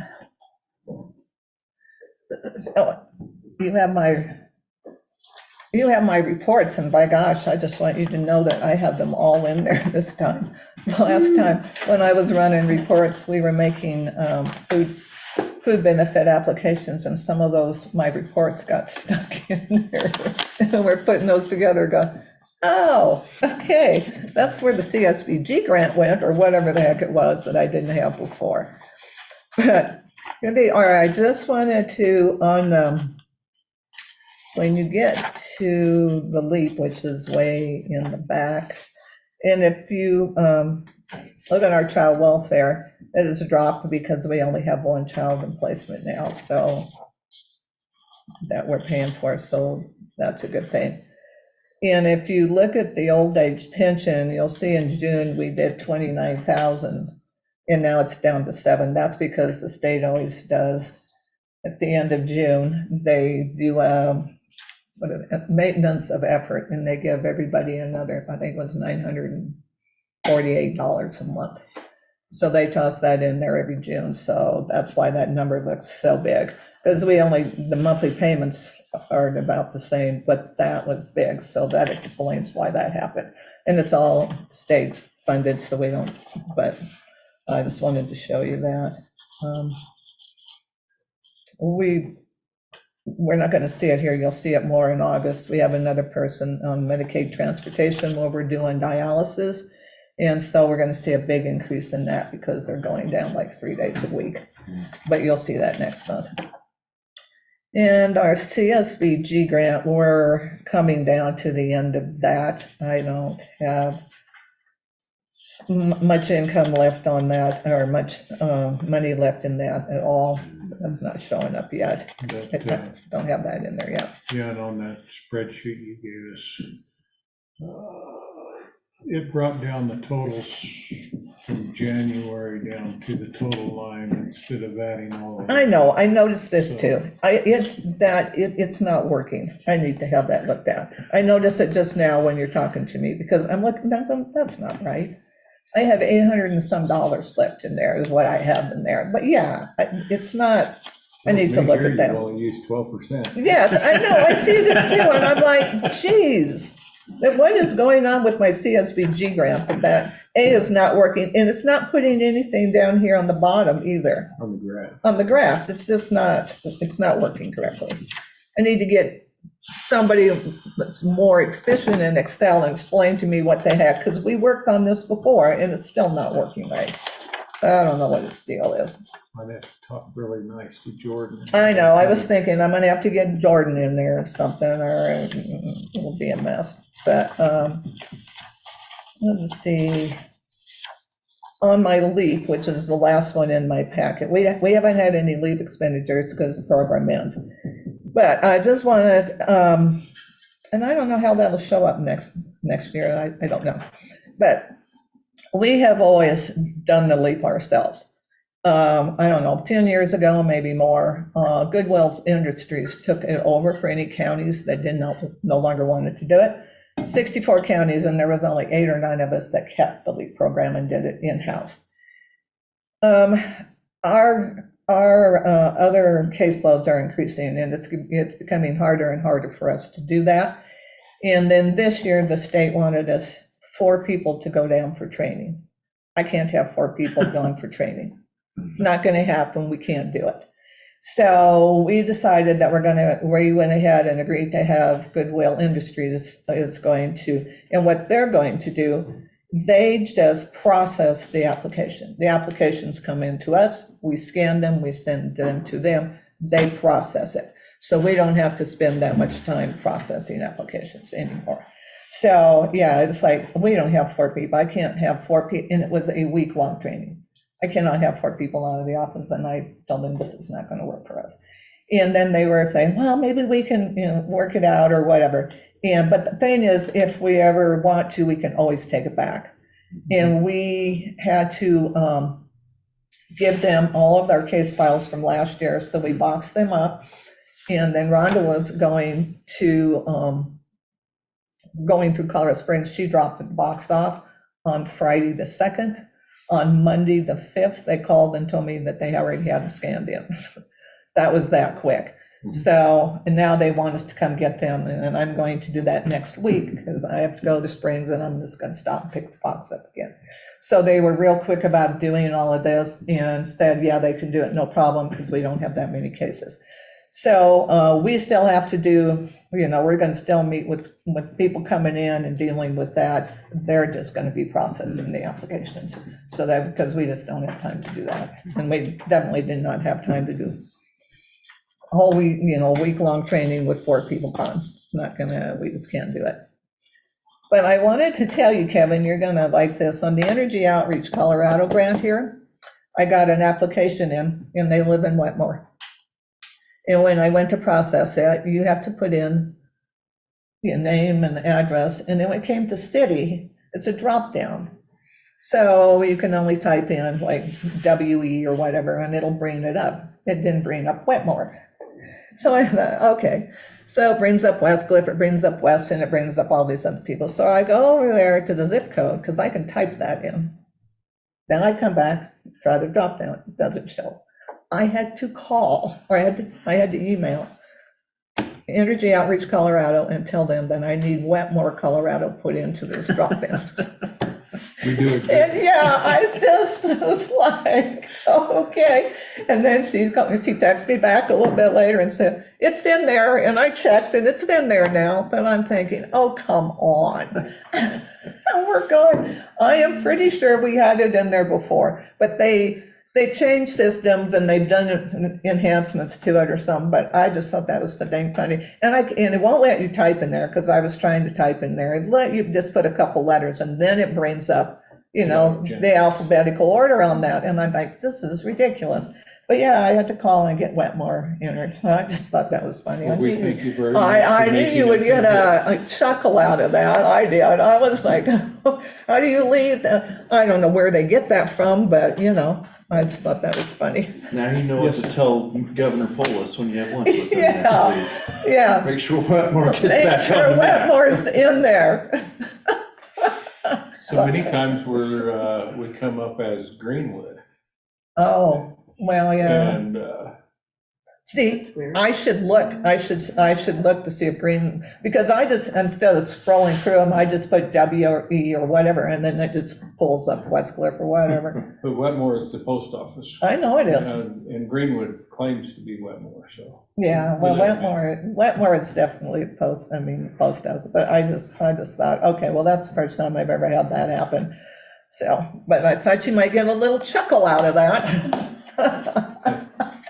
Thank you, because I could tell you were just bursting. I was just ready to get that. You're always the stepchild, yeah, there, and I don't know, and I haven't checked San Isabel either. I should do that. I'll go back and see what those are in there too. I don't know, but I thought that was hilarious when I couldn't even pull up Wetmore. Okay, so that's all I have. We're sending some shredding when the shredder comes tomorrow. We're sending some boxes that we have scanned in, and now we don't need those anymore because we're trying to get everything digitized. So those are going. We also are now sending our child welfare, our child support, and our child care cases. They're going to scan those in this other company. And then they're going to shred those so that we don't even get them back. They'll just shred those. The system that we're going to be using to enter those is now called OnBase. But there is no cost to the county for them to do this. They're picking up these boxes. So I have boxes sitting around. But they were supposed to come this week, but that didn't happen because boxes that they shipped to us to put stuff in never got here. And I had to call and tell, you know, I have text, we didn't get the boxes, and they said they were delivered on August 2nd. So if somebody's got my boxes, hand them over, okay? Put the picture out there and say, who got these? Yeah, so, but we got them, and we have the post office, we have some extras that we put together, so Kelly is gonna take those, and she's gonna store some stuff in them. We're gonna keep a few, we had 9 left over, we're gonna keep 3, she's gonna take some, so that way. But yeah, there's no cost to the county for them to do that, and then, so that's a good thing. And, so, yeah, the state wants to get everything done that way, although some people use this system and some people, they use this system. So we still have problems, like Fremont County does not use the same system that we do for our eligibility programs. So if we get a case transferred up from them, we can't see what's been provided to them. Or if we send a case down, they can't see it. There's some other counties we can go in and look. You know, to me, we all should be on the same page as to what system we're using, because we still can't see stuff. But there's a lot of people that are doing this one, and I can't remember the name of it, but it's systems that we're going to put it in. It's called on-base. So we've been putting boxes together, but we've got those done. So I think that's all I have. Anything else? No, I believe so. Okay. Thank you. You're welcome.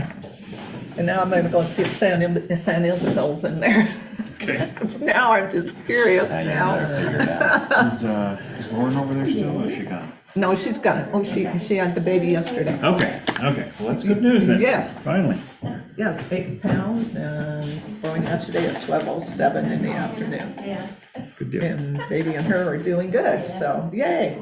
Good, all right. Thank you, Lori. Lisa, Welcome, man. Good morning. is, Good morning. It is. Good. Morning.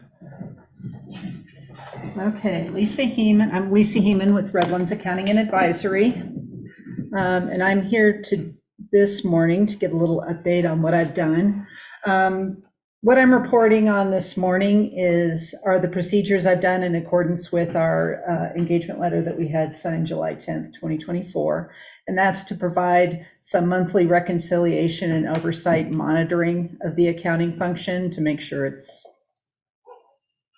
everything's accurate and being recorded. Some of the services that we agreed to in that engagement letter include coordinating with the treasurer's office to reconcile cash. So I've been working with Virginia a lot to make sure that the cash reconciliation process is working correctly. That's always a bumpy area with the auditors, I believe. The CIC system can be a little clunky in that reconciliation process. And so I've been working with her and pulling up some reports, and I was able to access the CIC manuals so that I'm able to find out why that process is a little bit clunky, and hopefully we can make that a little bit smoother. Yeah, Another- let me know if we need to do some, like, the help ticket with Okay. training and that. And if that's what we need to do, we should do it and Okay. get ahead of it as much as possible. So. Yeah, it's just something is happening in the background in that program that I think something's not being clicked, or the right report's not being pulled up. Something's happening where it's just causing it to be a little bit clunky. Another thing I do is look at the other balance sheet accounts. So I not only look at cash, but the other balance sheet accounts like accounts payable, accounts receivable, the payroll liabilities, and make sure that those look reasonable at the end of the month. The county does a good job. I think you try to stress everyone needs to look at the budget to actual information, but looking at the balance sheet allows you to understand if it often pops out the things that are misstated in the income statement. For example, if you have balances opposite of what they should be in accrued liabilities, it indicates that something's either not being posted correctly in expenses, or something's being overpaid. So I look at those things. I also look at the revenues and expenditures. So I do pull up the income statement, look at that detail, and see if things are misclassified. I'm doing this during the year. Hopefully we'll cut down time at the end of the year and with the audit and just going through and reclassifying information. It also makes it more accurate when you're looking at your budget to actual schedules. So if expenses are misclassified all year long, when you're looking at your budget to actual information by department, you're not actually seeing what's in the line items. I also reviewed payroll reports. So the county's small, you have a very small accounting function, and one of the things I did was go in and review the payroll reports for the year to see if I noticed anything unusual. I did note that due to a clerical error, the insurance was being overpaid for about 3 months, and so we'll have an adjustment and a receivable either for a refund for some of that insurance, or it'll apply as a credit against some of the future months' payments. And then part of my job every month too is to look at the credit card statements and reconcile those current month credit card accounts. The latest statement I had when I did the reconciliation for the month was June. So I went through all of June and May's and am working backwards in 2024 to see that all of the receipts are being uploaded, and that they include receipt information in CIC, and then it's flowing through to the general ledger. So I looked at that, and there's still a significant number of transactions that are not being entered on a monthly basis. I got July right before I came down here, and I think the outstanding, let me see what the outstanding balance was. The outstanding balance on the cards at the end of the month was $53,613. And there was a past due amount at the end of July of $34,591. So it's still, there's a significant lag in those expenditures being uploaded. Some of the departments are better than others. A few of the departments like Road and Bridge, the clerk's department, and I believe public health, and possibly the sheriff's department too, had most of their stuff uploaded, but some of the departments are taking significantly more time. And then I've got a staff in my office dedicated to also tying out the earlier credit card statements and finding out where receipts were missing in the past when you went and just paid off those balances. So we're working on that. One of the most important things the county can do is update their policy with regards to the credit cards. The current policy is outdated just because you're doing everything electronically now. You're uploading receipts to CIC rather than filling out an expense report. And the policy is pretty small, so it doesn't have a lot of detail, and it doesn't have a lot of information about what happens if you don't do your credit card reports. And I don't think it gives an exact timeline either of how long it should take you to be able for you to have to upload your receipts to CIC. So I have provided a sample credit card policy, and Vernon's been working with that, and we're kind of working in cooperation to make sure we're not doubling up on effort or anything, so that you guys can have that to review and have a policy in place so that it's clear with everybody in the county what the policy is. And Yeah, we need that sooner than later. yeah. And I talked to earlier this week to one of the department heads that we were looking for documentation of receipts. Didn't see them in CIC. They weren't aware they had to upload those into CIC. So we had a lack of communication. They had all of them in hand and furnished those, but they were not aware that they needed to have those uploaded. So Yeah. to that policy. Yeah. So that everyone's aware and on the same page. Yeah, you need a robust policy and then training so that everybody has to, watch the PowerPoint on this is what we do with credit cards. And then my recommendation, what I see at a lot of local governments, is to have everybody sign off that they read the policy, they did the training before they can use their credit cards. Yeah, but good monitoring after the fact. Yeah, and then if you're reconciling that on a monthly basis, then you can stay on top of it and get the information. Seems like the longer you go without uploading receipts to or invoices, the more likely you are to lose that kind of stuff. Because a lot of times what you're purchasing, you have a little receipt or something. It's not like buying a vehicle where you have a big contract. So Yeah, those things are likely to get lost. especially if it's not online, if it's a Yeah. little purchase here or a little purchase there, and to give you this little. Yes. 1.5 by 6. Okay, so when are we gonna look at the policy? So we're going through that here the next 2 weeks, and I think sometime the 1st of September, the first meeting in September, we'll put that policy in front. Because we don't only need the policy, but we need the training set up. And then we're getting the training from UMB so that everybody's gonna have to upload their receipt right next to their expense on their credit card portal.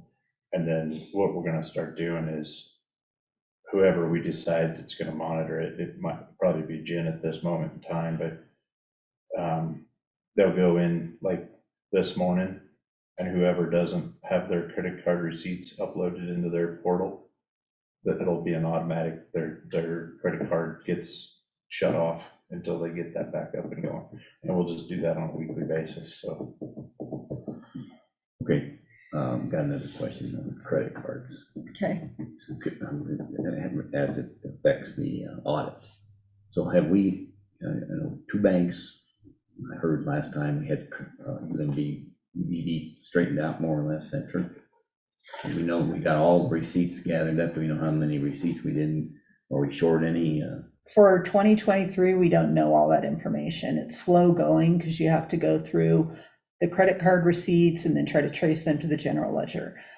Yesterday when I was talking to Jen, I guess there's a way to pull up reports also from UMB that will show open balances by card. So it might be easier to go through that way, and then you can identify the department that hasn't uploaded So stuff. can we go into the audit with that not done yet? I think so. I think it's probably small enough that you can, But we don't know, discrepancy. right? We don't know what the balance is. Well, the material, so the auditor is gonna look at the material deficiency, and is it high enough to warrant further investigation? I know he's pulled, because he's sampling through all of our transactions, and he's sampling through and he's going, do you have the backup documentation or do you not? So we've already discovered that one person got, or one department got reimbursed for an expense that was expected to hit the credit card and never hit the credit card. So that person's going to pay back that amount that they got reimbursed for. So, and it's showed us too also that we need to make sure that at 99% of the time we need to not use personal cards. We need to use county cards, because we can't monitor and track personal cards like we now can county cards, or like we're going to be able to with county cards. So, all right, so Sam's comfortable that he's gonna be able to go with UBB bank stuff? I think so. I think I haven't he talked has to not, him. he has not, that isn't something that he's stated, this is the worst, or this is going to cause you problems. When I talked to him 2 weeks ago and scheduled all this, still his biggest comment and his harshest criticism was, we don't have enough people in our finance department. Right, I got it. So, but we still have the problem with Kirkpatrick, right? Yes. So, and those findings go back X years, and the other one go back even further. Mm-hmm. So Kirkpatrick goes back the furthest. does it? Yeah, because that's the card we started with first. Okay. So I'm worried about it. I'm worried about the findings that we've been carrying along, like we discovered. And so how close are we to fixing it, I guess, is the question that I keep getting asked. And So how close are we to reconciling all that Yeah. stuff? I've got a person working on that 8 hours a day right now, trying to go back and trace those. but it is time consuming. Sure. UMB, I can pull reports. Kirkpatrick's a little bit slower. It's easier in 2022 actually to trace the Kirkpatrick stuff just because there weren't 2 cards. So when I'm looking at like the information out of CIC, for 2023, for the entire year, you've got 2 cards operating.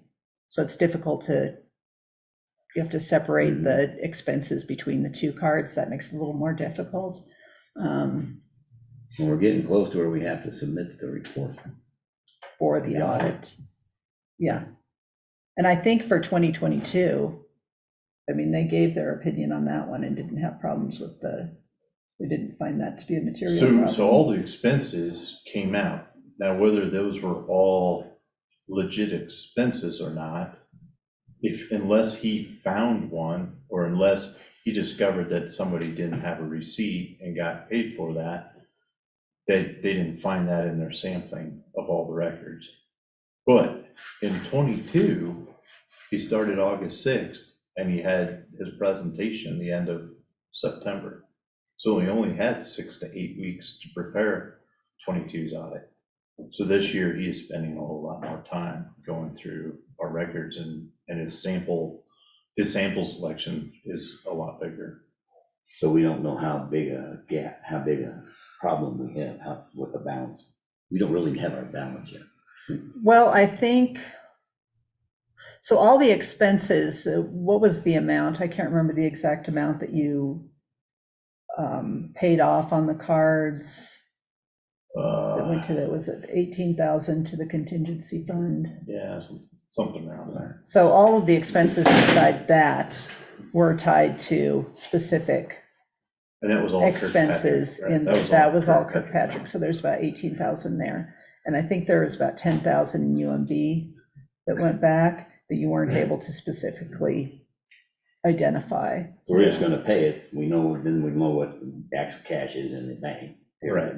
But we don't know whether it was paid correctly or not yet. Right, Right. what we don't know is, okay, whose expense was this? We just took it out of general and and one pot of money instead of, well, this portion was the assessor and this portion was Right. And sheriff's by- department.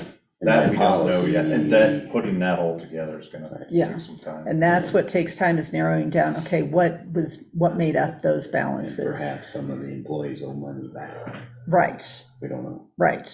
But those amounts probably aren't big enough to trip up the audit, because What is big enough? $1 million or 50? it wouldn't be $1 million. I'd have to go back and calculate probably what is material, for giving an opinion on the financial statements, whether they're fairly stated.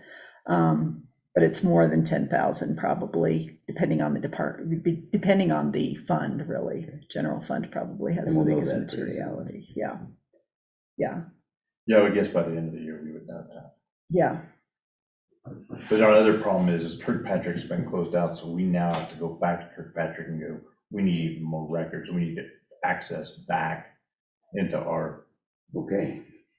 records. And I think we do have all of 22, all of 23 now. I just got the last closing statement for 2023 to make sure that it was actually closed and paid off.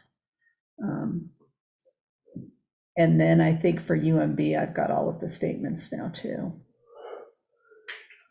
through Okay. July. You're not worried. I am. I know, I am worried. I'm just not, I was an auditor for years, so I'm shoving all that worry down. Okay. I'm counting on your auditing expertise to keep us, To be able to, to help make sure we pass this audit without got a major hiccup. Yep. Okay. That's what we're banking on. I don't think, I mean, from what Sam Lenardo told me, we won't have a qualified opinion, or as of what he had found thus far on it, but it's not gonna look much better than last year.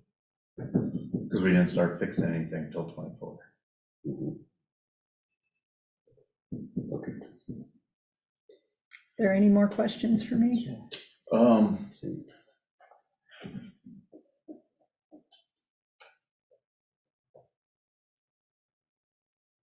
Oh, 941s.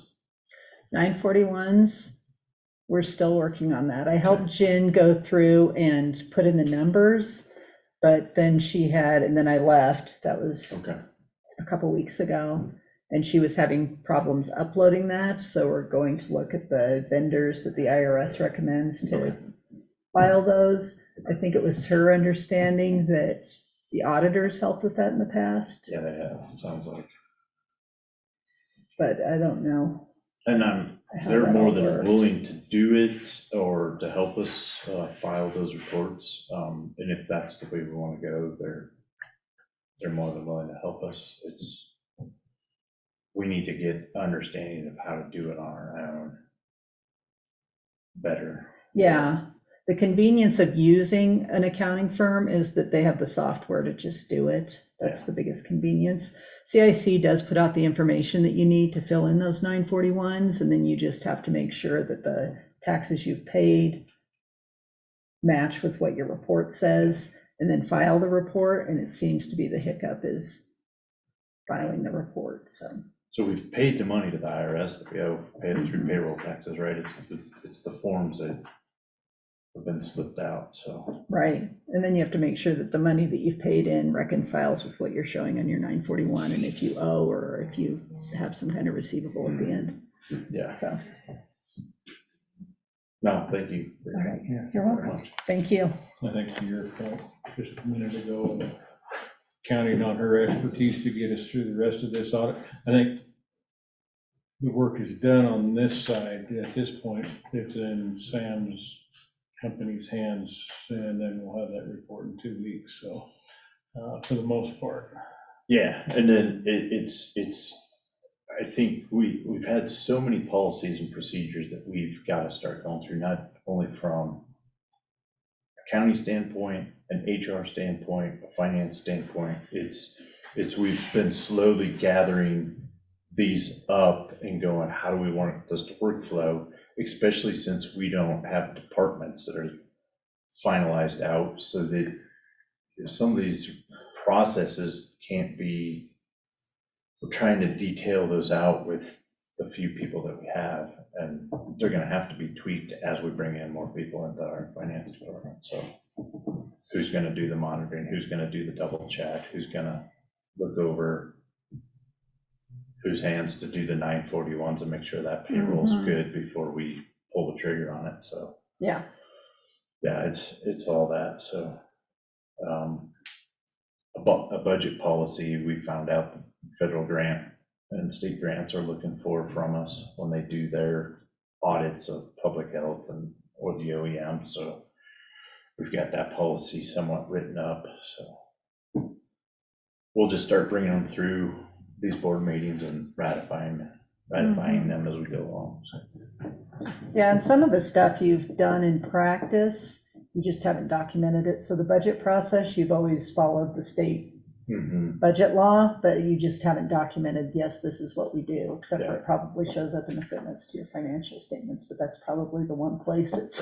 Right. it's Yeah, we just documented. haven't formalized a lot of Yes. stuff that we do naturally, so. Yeah, and you've just been shorthanded, so you don't really have that monitoring process in place, which is what I've been trying to fill in. Yeah, and Looking at that's monthly information. very much been Sam DiNardo's other comment to me is not enough people and monitoring, not enough people monitoring, so. Mhm. We have that conversation about every 2 weeks, so, Okay, yeah. Lisa, thank you. thank you.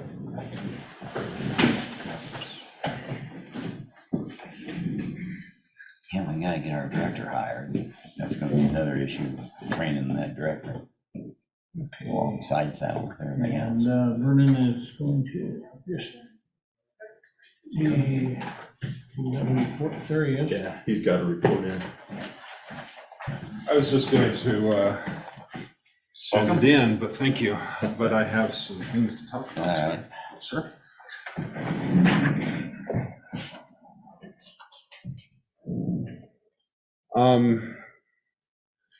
Not on the report. I know that Lisa Heeman mentioned the policies, setting the credit card and purchasing policies aside. There's also several policies that are new state regulations will be coming down for secure digital communications and a couple of grant reporting policies that I'm working with various departments on to craft right now. Also not on the IT report that I didn't put in there is the IT's taken back over the PIO stuff, as we do when we lose our BOCC admin. So if there are any PIO related things, we need to know about that. Let's see, really, the most important thing that I wanted to bring up today is the Xerox financial contract. We have 4 Xerox machines that are, the contracts are either expired or expiring. And I worked with our vendor to get some proposals, some bids. One department goes up this year, that would be public health. They would go up by $20 or $30 more over what they already have right now, because they need a finishing system on their Xerox machine, so it's a little bit more. Planning and zoning already has all of the bells and whistles, and they need a machine that's going to continue to perform that way, so it goes up by $10 because of the previous contracts we had were negotiated 5 years ago, so everything's changed in the last 5 years. So I wanted to bring that to you and get your approval before we move forward and sign the actual contracts. The reason why I'm doing this all at once, all right now, is so that we can bundle these together and have a single bill payment. We're going to break out road and bridge, but we have a single bill payment, so we don't have 8 different bills that have to go out each month. We'll have 2, this set and the other set for the other 4 printers we have. So that's really what the most important thing I needed to express today. And Xerox has the idea. Pretty much the only ones that come up here pretty frequently, regularly. So I explored Samsung a couple years back, and they just could not offer the support and the tech that Xerox does. I can't remember the vendor that was selling Samsung, but really, I'm not espousing them. They're just the best game in town. Consistently, these machines that we have, it's interesting. When I first started, we had 5-year-old machines, and they were breaking down on a weekly basis. These new machines that we've been installing over the last 6 years since I've been here, these are lasting longer. So this means their quality is still ratcheting up. So this is a good thing.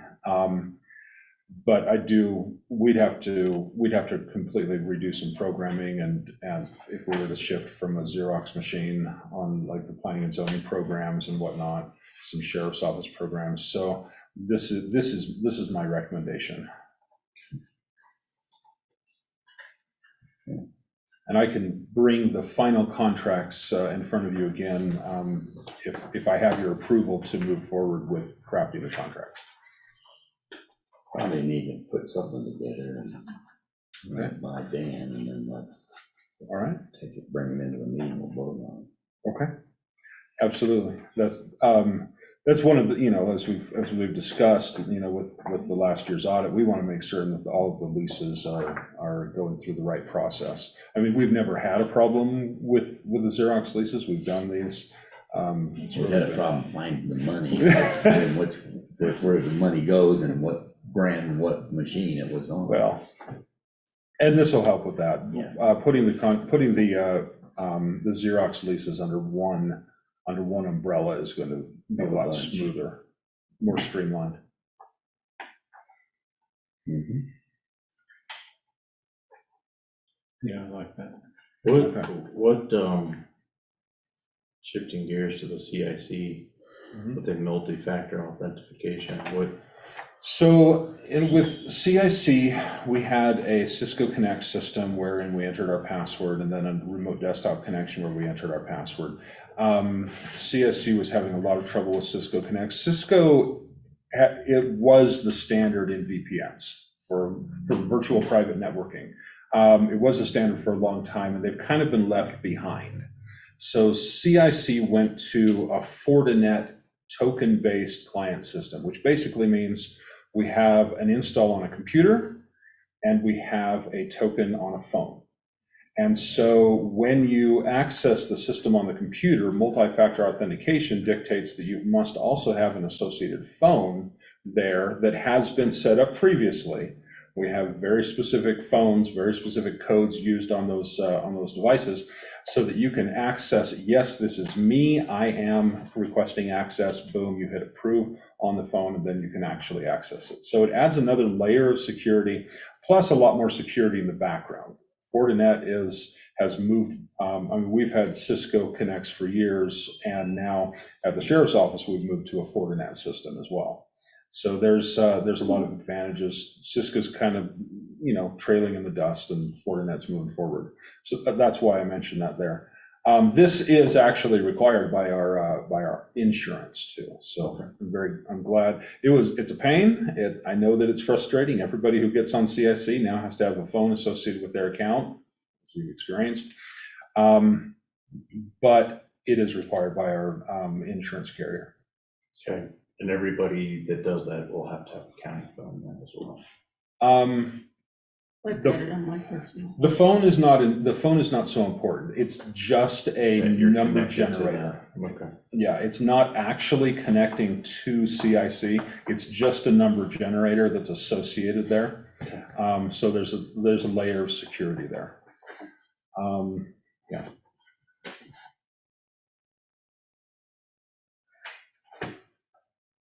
Any big projects coming up? What do you see? Just the budget. Okay. That's a big one. I have been working, I worked this weekend. I've been working to get the budget ready to be disseminated to all the departments so they can start filling out their budget requests. I am pulling on the trigger on that as soon as I leave this meeting. Okay. So. So you had sent something out to them that. What's that? I saw you had sent out a heads up to them that you would be meeting with each of them. Yes, sir. Yep. So basically on that front, I've run a 5-year review of everybody's budget, their revenue and to expenses report, and run a 5-year history on that. And I'll be going over each of their, with every single department, I'll be going over each of their budgets over the last 5 years, and then help them craft the budget for next year. We're also including in the budget, we're including salaries. So for instance, Kelly will have 4 or 5 entry lines on a spreadsheet saying clerk's salary, deputies, elections clerk, and everybody's will be broken out because the commissioners approve salaries. Mm-hmm. So we've been lacking that for several years, and after talking to the auditors, talking to our accountant, that really needs to come back into the budgetary system. So I need to brief people on that. There's a lot of people here that have never done a budget. So that's what these meetings are for over the next week and a half, is to get everybody just familiar with the process, go over the timeline. And that's another policy we need to have. The state is requesting that we have a policy for budgets, how we craft our budget, timelines, that type of thing. So I have 9 policies that I've worked on in my, on the weekends and whatnot, and I'll send them out to you, and we can start working. Maybe we have a workshop. They don't have the stamp on it yet, so we need to talk about a few details. Yeah, and I know Lisa was working at those as well. Mm-hmm. I sent those to her. So. And on your salary line, when you graciously walked me through a bunch of stuff the other day, where you pulled that up, I think that was when you brought up the 17, I believe, I had that on it. So yeah. It was standard until 2021. Yep.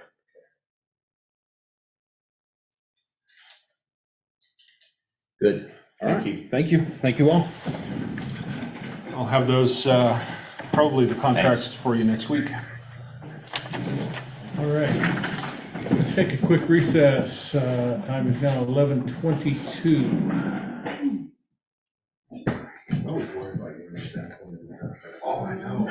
The fan in my office is this much too short. Every time we just wait.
Okay, the time is now 11:27 a.m. I will reconvene this BOCC meeting. Next item up would be the Veteran Services. Dominic, you're up. Oh, Chrissy's up. Christie's up. Is she doing it all? Okay. You might have an argument on your hands there, I think. Hello, Hurley. I'm just gonna do that every meeting now, so this is gonna be a Hurley shirt, so you'll say Hurley. All right, let me give you the CVA 26 before I forget. And they haven't given me the new one for the new fiscal year with the state, so we're still using the last one. I emailed them the other day and they still haven't sent it to me, so they're gonna get what they get. You ready? Yes, yes. Okay, so last month, I was in the office for 17 out of 18 days. The one day I was out of the office on the 18th because that was the first night of the stampede and we were out there for the 3 days doing outreach. Scheduled appointments, I had 52, 3 were no-shows. I had to cancel 3 due to IT issues. It was all Vern's fault. And then I did 1 home visit. I had 43 walk-ins. New power of attorneys at 13, so 191 total. 21 new intent to file, so we're at 255 there. New claims, or increase, was 15, so that brings me to 173 total on those new claims. 66 of those, again, being first-time claims. That's a veteran that's unknown to the VA, and we're not counting on our numbers here in the county. So 66 of those were first times. 7 supplemental claims, 8 higher level reviews, and again, that's for things that both of those are for things that have been denied in the past. And we're just presenting new evidence, or I'm pointing out the mistakes. High level reviews is straight up VA mistakes. So there's 28 total there. Individual unemployability claims, no new ones. I've still got that one out there that's pending, but it's looking favorable. So as of the end of last month, we're at 263 claims total. So that will bring me to 263 for the first year of me being here. Burial reimbursements, none. Again, if a veteran has never applied for benefits through the VA and never filed claims, then when they pass, there is no burial benefits for them. There's no burial reimbursements. They can still get their marker. They can still be placed in a veteran cemetery, but as far as any type of reimbursement from the VA, it's not going to happen. And again, a lot of people don't know that. What is that reimbursement? Not much. So it's not much. 200? Yeah, it's less than $800. If their cause of death and what's annotated on the death certificate is something that they were service connected for, then it's a $2,000 stipend right off the bat. They automatically get it, or the family gets it. If it's not something they're service connected for, it's like $800.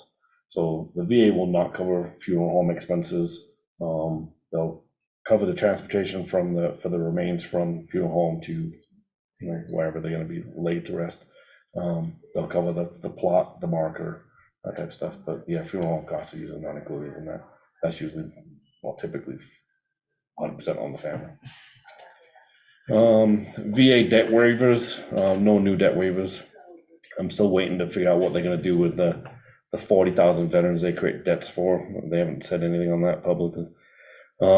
Increase in compensation. So of those 66, 38 of those veterans are now service connected and receiving compensation and benefits through the VA. Increased monthly compensation, we're at $93,000 over when I started a year ago. Retro payments going back to August 1st of last year is $572,000. And then total increase in compensation from August 1st of last year through the end of this year, we're at 1.6 million. Well, 1.55 as of the end of last month. And then again, as Lucas asked me to break it down by where the money's going. So we've still got 1.1 million coming into this county from all that compensation, and the rest is all broke down. So Arapahoe County, Custer County, and those 2 are part-time. One's in Texas and one's Oklahoma, but they spend their summers here. Douglas County is also a part-time veteran here, so he's got property in Douglas County and here in Custer. And then obviously Fremont County is going to be the biggest one because we're so close to Fremont County. So I have a lot of veterans coming this way. A lot of veterans are coming this way from Fremont County anyway because they're not getting help in Fremont County. Mesa County is just some veterans I was working with that I'm still working with after I left. Obviously Pueblo, and then there's a few out of state. I'm spread pretty thin now, and I don't like telling veterans no when they come to me for help, but out of state, I'm telling them no. Just because my caseload is ridiculous right now. So all my veterans that are referring, I've told them to quit referring if they're out of state. It's gonna get to the point where I'm just gonna start limiting to the surrounding counties from Custer, because again, my caseload is just getting ridiculous. Are these people that hear about you from out of state? Yes. And are traveling through or traveling through, or veterans here reaching out to their buddies because they know their buddy's not getting any luck with their claims, and they'll be messed around. So they're like, oh, you gotta talk to my guy, and then they'll reach out. And then again, I don't like to tell them no, but I mean, I literally just had to tell somebody no the other day. Sorry, my caseload is just ridiculous, and I can't take you on right now. So I mean, it's unfortunate, but it is what it is. But you know, those folks have VSOs that the county commissioners or states are paying, so do your job. Thanks for bringing this out. Yep, not a problem. Veterans Assistance Grant, thank you for giving me the seed money last month. I appreciate it.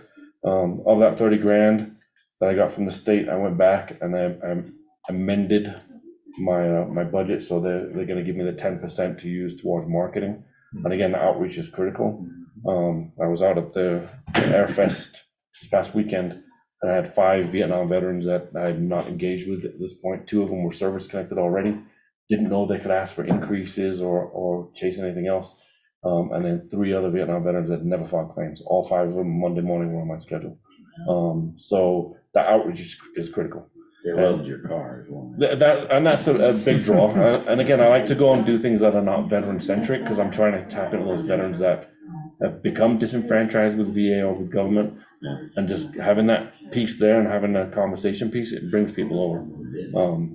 And it did. I mean, the very first person I was talking to there, we started talking about a vehicle, and he's like, you a veteran? And he's like, yeah. And I'm like, all right. So then I was talking about it stuff. was a one-of-a-kind Korean War. Yeah, so M37. EOD vehicle. Yeah, it's the last known running surviving EOD truck out of Vietnam. So again, the outreach is critical because, yes, when I fleshed out the numbers, we're number 2 in the state for veterans per capita, but my own stupid selfish goal is to make us number 1. And we're only second to El Paso County. I know their population is growing exponentially, but their veterans population is not keeping up. And here, our population is not growing quite as fast. I know there's a lot of veterans here that are not known to the VA. So I'm tapping into that. It's just going to bolster our numbers and bring our percentage up. So I want to be the only county in 13%. And there's only 2 counties right now in 12, and that's El Paso at 12.9 and we're at 12.7. So again, I want to be the only one in 13%, so we can have that bragging right. Outreach, since I'm outreach, I go and brief the American Legion every month. So the second I was out there briefing them, we had the parade on the 4th, and then the barbecue, which was very well attended. And it was a great success having all those entities come together. So the VFW, the American Legion, the Veterans Rescue Ranch, all coming together to put that on. So it was great. Still doing the Wetmore Community Center coffee. As long as people show up, I'll continue going out there. The 3 days I was out at the Wet Mountain Valley Stampede, didn't have the best, I'm not knocking them, but we didn't have the best of locations, so we didn't get a lot of engagement. So I was doing a lot of walking around, trying to bring people over to where we were at, and they had all the veteran-centric stuff. We were all in front of the Saddle Club, so it was kind of away from all the other vendors. The 27th, we were out at Eagle Summit Ranch for the Christmas in July fundraiser, so I got to meet Dave Reaver. Yeah, had a good conversation with him. It was nice to finally meet him. The Veterans Coffee Social, we're still doing that. We had 5 last month because it was the 5 weeks. Today we had the most, we had the highest attendance since the first one. We had 18 people there this morning, so it was a good turnout. And then obviously with my Facebook stuff, I'm sharing information on there all the time. Upcoming stuff, we already did the Wetmore Clinic on the 8th. We did the Air Fest. This afternoon, I'm talking with Sol Vista about Nexus statements and educating their staff on the Nexus statements because they've not had to deal with them before.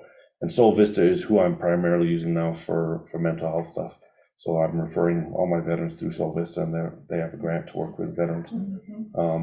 But they're unfamiliar with those Nexus statements, so I'm going to go over that with them. The 24th, there's 2 events going on that day. We have the American Legion Reach Across America bowling tournament.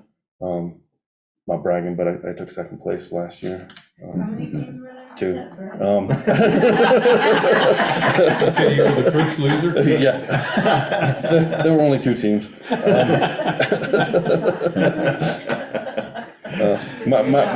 My teammate's back hurt from carrying me. I'm not a bowler. And then we also have the inaugural Mount Carmel Wet Mountain Veterans Tribute, which is a fundraiser, and I'll let Christy talk more about that one. I am going to be starting up a women's veterans coffee. That'll be once a month, so we just need I'm gonna talk to a few women veterans and figure out what time works best for them and day works best for them. But a lot of women veterans don't come to our veterans coffee because, you know, the older veterans like to say, they say some misogynistic things sometimes, and that's why they don't show up. So I want to specifically break out for them. So we're gonna get that started, and I have a sponsor for that already. The 17th through the 19th of next month, I'll be in Colorado Springs for the Colorado Division of Veterans Affairs fall training, and I'll actually be speaking on tracking metrics and reporting metrics and why it's beneficial to tracking metrics, because believe it or not, most of the counties in the state do not track their metrics or report back to their county commissioners. We still have the Angel Fire thing on the radar, so I'm going to try and get that going before the weather starts to turn. When we had originally had it scheduled, we got snow, so we were knocked out of that. I do have my pie chart if you want it. Share that. You're passing that out. I was talking to someone from the Lutheran church the other day, and they commented on the Reach Across America. Yeah. Spoke highly of the people that are doing that, at least in this area. He says they come in, they were very well prepared. They place them, they come back and they clean up when they're done. Basically, all they had to do was the paperwork. And they did a really good job. Jürgen Schwenke is the linchpin for all of that, so he needs to get the credit for that. He was the one that brought it to the county, and is the one that's instrumental in making sure it happens, the fundraising. So yeah, I gotta give him credit for that. Who's that? Jürgen Schwenke. He's a Navy veteran. We try not to hold it against him, but yeah, he's instrumental, and that's one of my favorite things. Memorial Day, placing the flags, and then Reach Across America. Those are my two big events for veteran related stuff. And yeah, Jürgen brought that here 3 years ago. But again, he's instrumental in making sure that happens. So he needs to take the credit for that. Well, kudos to him, because I got nothing but positive feedback. Good. I will let him know. So my pie chart, I think we're at 68% of my claims rated as of today. 68% of my claims have been rated, and we're at $1.6 million increase in compensation as of today. The VA is doing this weird thing now when I do those high-level reviews, when I push back, when I file a claim and they deny it, and then I push back because of mistakes. Normally it would take 3 or 4 months, and they would just re-adjudicate and award or re-deny again. So now what they're doing is they're coming back and saying, oh, after 3 or 4 months, we identified a mistake. I'm like, I identified the mistake. But they're taking 3 or 4 months to make that determination, and then taking 3 or 4 months to then re-adjudicate. So it's taking a little bit longer on those high level reviews now to get favorable outcomes back. But again, I can still see what's happening, so I can see if it's going to be favorable, and I can let the veteran know, 2 or 3 months in advance, hey, look, this is going to be favorable. I don't know what the outcome of it's going to be, or it's going to be denied. And then we'll just have to wait for the rating decision to re-engage. Again, I prided myself on none of my claims going to appeals, but I've had my first one go to appeal. I'll put in for an appeal this year, and I'll have a second one now going to an appeal, because again, all the evidence is there to support that, it should be rated, and they just keep leaning on previous denials and just continuing to deny. So I'm like, just have your day in court with a judge who can interpret law, and then you'll get it awarded. You're gonna wait 2.5 to 3 years for your day in court, but I will be there to advocate for you, because I do know your circumstances and your claim, because I put it together. I will not let them rely on the state claims person, or the appeals person. I will go in there and advocate for my own veterans, just because I'm familiar with the case. And my veterans are okay with that too. They would rather me advocate for them. But You're not doing it for the out-of-staters, though, right? No. I'm not, the two that I have, the two that are going to appeal, they're both here, they're both Custer County. Yeah, but for the most part, again, just going off the pie chart, most of my stuff is pushed through. I have 38 active denials right now, and most of those are mistakes on the VA's part. I have 5 where the veteran went to the CMP exam and said the wrong thing, and you know, if you say the wrong thing, you put it out in the universe, you can't take it back. So it is what it is. The 2 that are going to an appeal, I have a couple that missed their CMP appointments. One got to 100%, so he's not going to be chasing it, so it's just going to stay denied. But there's a couple more that missed their CMP appointment, and I'm just pushing that back to get that redone. So those will get turned around. But yeah, most of them, of those 38, are mistakes on the VA's part. And again, if I'm not reading and interpreting those rating decisions for veterans, then you know they have no clue what they're looking at. I mean, if you've never had the displeasure of reading one of those rating decisions, you read one paragraph and you're like, okay. Then you read the second paragraph, and that second paragraph contradicts everything in the first paragraph, and then you just left scratching your head, and you have no clue what to do at that point. So just reading and interpreting and educating those veterans on the rating decisions, and then being able to push back, it's huge. But that's all I got. Thank you for what you're doing. I'm trying. Any questions from you? Gotcha. What did you say my drive was? What's that? When did you say my drive was? Oh, whenever you want. I'm waiting for you to drive up. I'll bring it down. I'll bring it down. Here, and then I'll holler at you. Thanks. Keep it Thank up. you, sir. Thank you. I will bring it down anytime you want me to. I'll have Christie drive it down. You want to approve the report? Oh, yes. I'll make a motion to approve the Form 26. Yeah, CBA 26. I'll second. CBA 26. Okay, I have a motion on the floor to approve the CBA 26. Those in favor? Aye. Aye. Aye. Signer.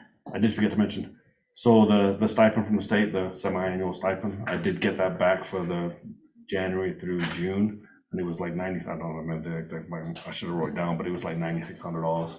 So that's already gone in. I checked with, I checked with Virginia to make sure it was put in the right spot, and it was, so. Perfect. Right. Thank you for catching that. Or Kelly did. Thank you, Kelly. Okay. All right, we talked all the numbers. I'm gonna talk the fun stuff. What you got? We have,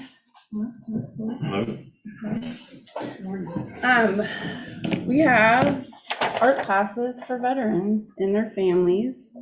I don't know if your wife needs to get out of the house. There you go. It's super fun.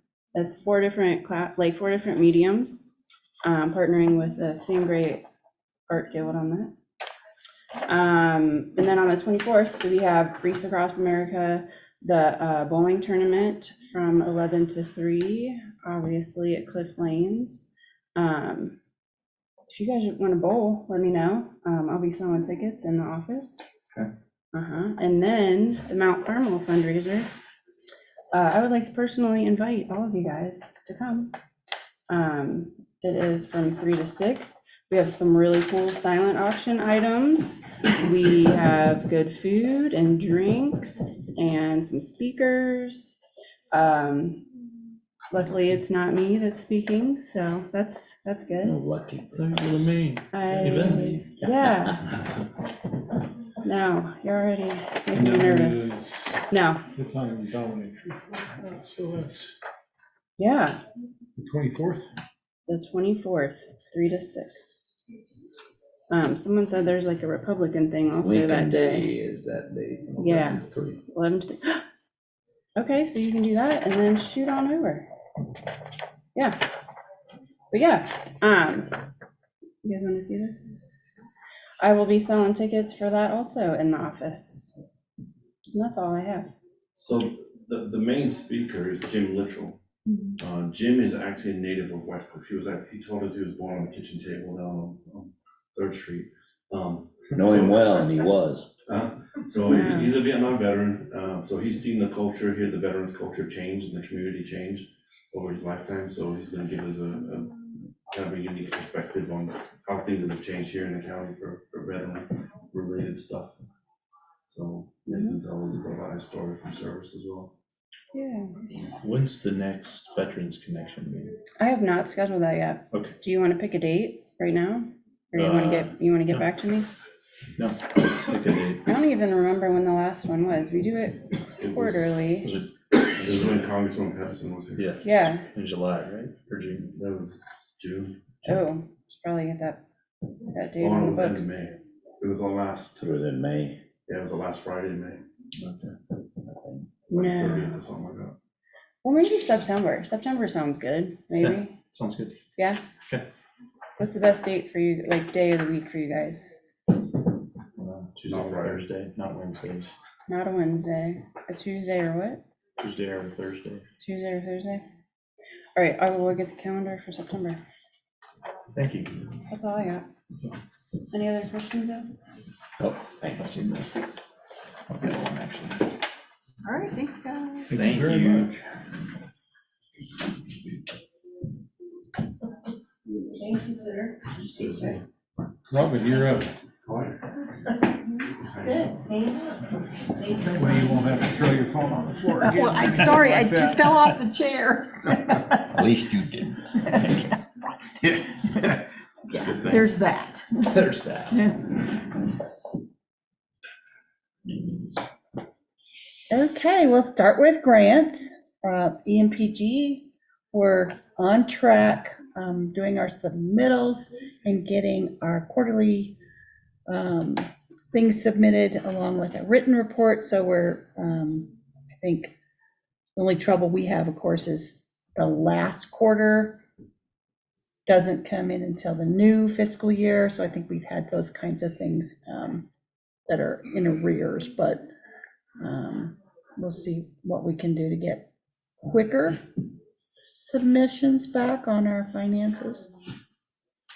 The Homeland Security Grant, there was initial approval for 2 projects. The multi-year mass casualty incident, which was a series of exercises, was denied. But we do have more projects that were requested. We don't know yet, but we hope we might find out tomorrow, which is our next Homeland Security meeting.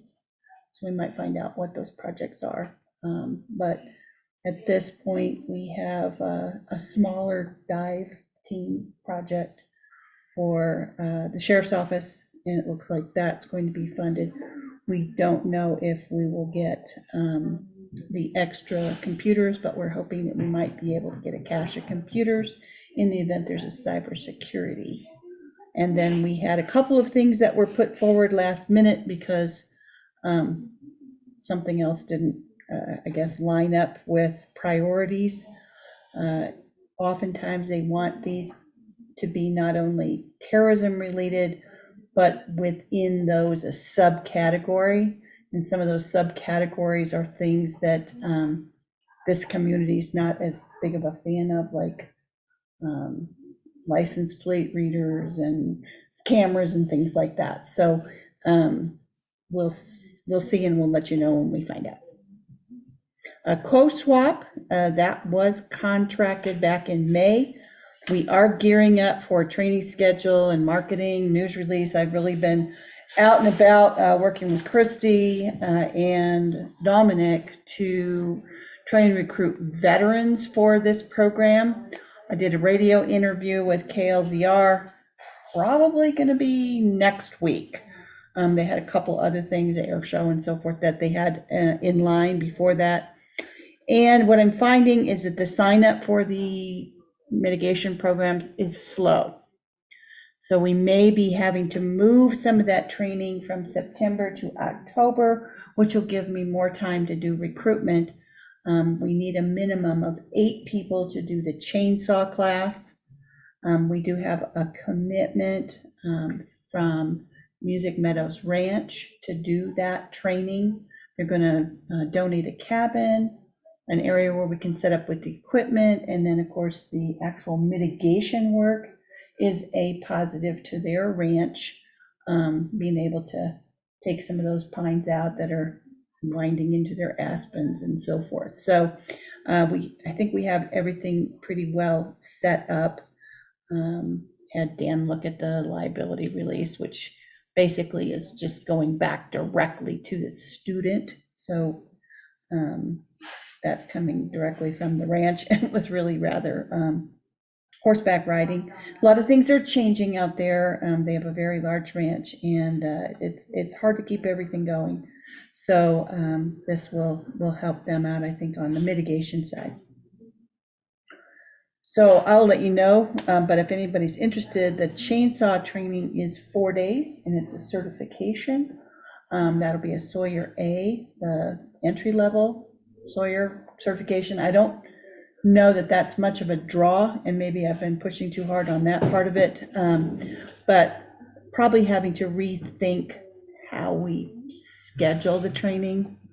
Since it's 80 hours of free training, I'm thinking that's yay, you know, and people are going, 80 hours, that's a long time. So we'll break it up and maybe do some of the classroom training over the winter, and then do another chainsaw class. Probably won't be able to do that till June because of the snow. BRIC is the next grant cycle for that. That's called Building Resilient Communities. It's a FEMA grant. And correct me if I'm wrong, but if I submit a notice of interest, does that have to be approved by the commissioners? The interest doesn't, but because you need to get the application, you need to get the stuff.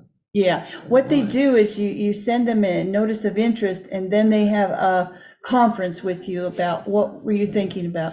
Sure. So you gotta go get that and figure out what you want, if you want. Right. So on the BRIC program, I put in the report some of the things for the demographics in our county. It would be great if we could apply for the Social Vulnerability Index, which makes the grant 90/10. But I think because, and then maybe I'll get a second opinion on this, is because of our high school graduation rates, and because our median income is probably too high, even though we do have some of the indicators for that social vulnerability index, such as people with no health insurance, 10.9% of the Custer County population lives at or below the poverty level. And of course, our demographics on age, 33.8% of the population are 65 years and older. So I'll see if we can't work on if there's any waivers or anything that we can really try and overcome because of our demographics particularly. But it would be a 25% match. So hopefully we can get an idea for this, although it won't be in this year's budget cycle. It'll be the following year. And they do have things like, they have generator grant, they have scoping for wildfire projects, which I think would be great. That can be roadways, that can be private roads, it can be county roads. Obviously, CDOT takes care of the state roads, but there could be areas that could be of historical interest where we could do wildfire projects. So really looking at the bigger community for that. And then what kind of broad projects could we do in the San Isabel area? As we know, that has a wildfire threat. So I will be submitting those NOIs for BRIC. One of the things, they have a point system, and one of the things that makes us less competitive is the fact we don't have the building codes. That used to throw us entirely out of that because it was 25 points on the scoring, but they've reduced the points that are taken off for that. So we might be able to apply, although these are also nationally competitive. So the likelihood of getting these grants is probably less, just because you competing with a pretty large group. So any questions on brick? Okay. Wildfire outreach, we had the soft launch on that in May. We had 2 really great events at the library, and then we followed up with 16 home assessments, and those were ran by myself and FACO, Fire Adapted Colorado. The workshops were the whole homeowner association group that wanted to go around from house to house so that they could learn from the different homes. We had 2 outreach meetings, and then we have 5 that were done in July, 2 scheduled for August. Our goal with Reggie Foster in CSU Extension, together with this grant, is to get 12 neighborhood ambassadors by the end of next year. So we have 4.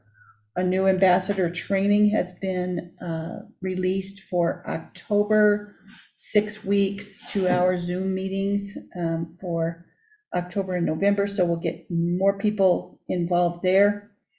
And we have now a packet with some brochures and information about the Neighborhood Ambassador Program. And we do have one community that is requiring, or is trying to go for their Firewise certification. I call that the gold standard. It's the highest level where they get a sign saying that they're certified by Firewise, and at least 8 homes in the subdivision have to be mitigated and be a part of the program. So we have one that's going for that, so that's really exciting.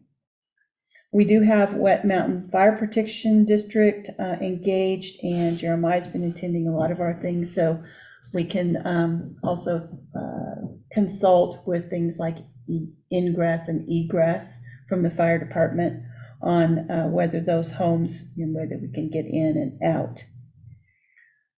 We also are offering a 1/8" screen mesh incentive. So if they become part of the program and they need mesh under their deck or around their vents, we have rolls of mesh, and we just cut off a piece for anyone who wants that as a part of as an incentive for the neighborhood.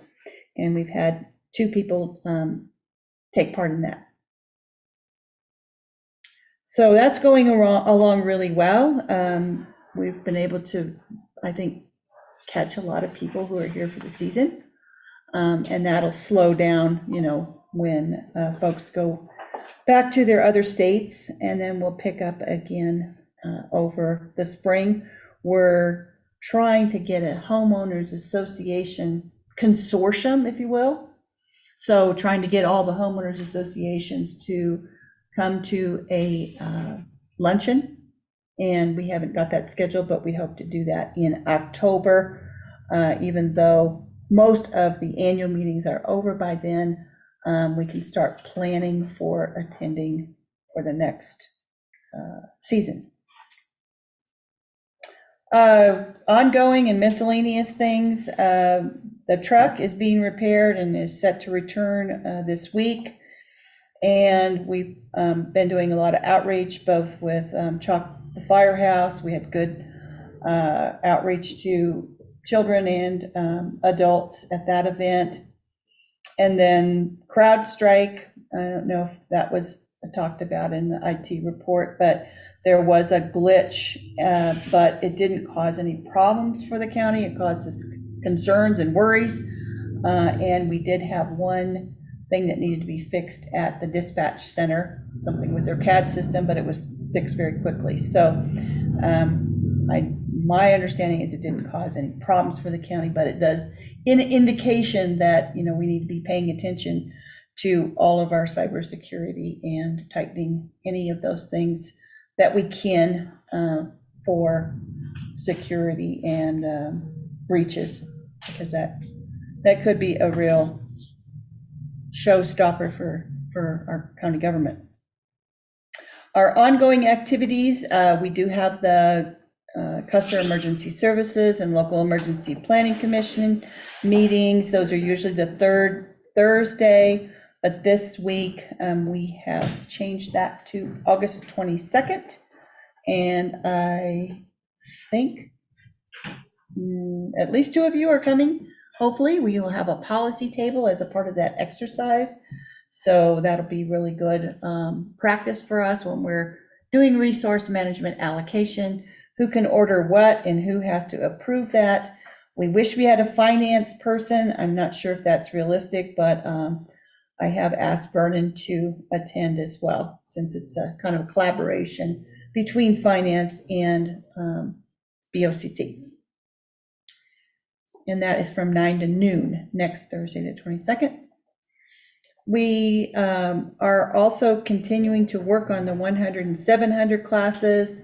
Well, we'll get that in concert with the next salamander badging, so that we have those tied together, so that everyone in the county has a badge with certifications. And then we're working on our OEM assets, the radios, and labeling all of our assets so that we have tags on everything. And we did recruit a new communications volunteer. And then I'll be attending the LEPC statewide conference the latter part of August. The state pays for the lodging and luncheons. And so that's, I don't have the dates in here, but I sent Bill an email letting him know when I'll be out. And then the co-swap training, as I said, is going to be probably postponed to October with the chainsaw training, trying to work with the vendor. And I did follow up on that safety concern with the vendor and have more information on that as well. Any questions?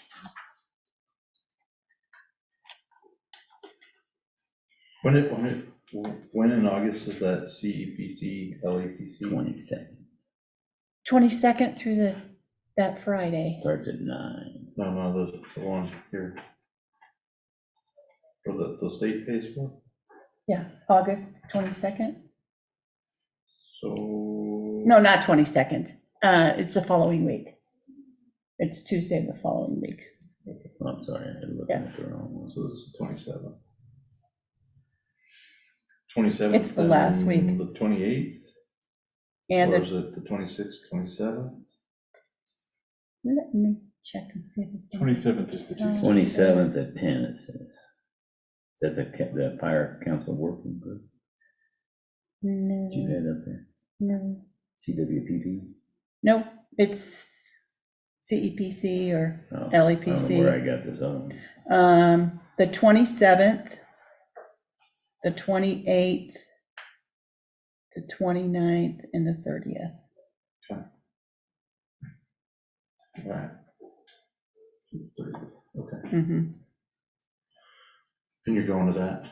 I am, although I probably won't leave here until later on Tuesday, because I don't need to attend the LEPC 101.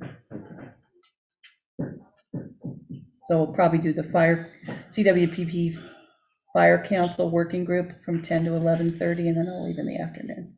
Because there is something that night, I can't remember what it was. Okay.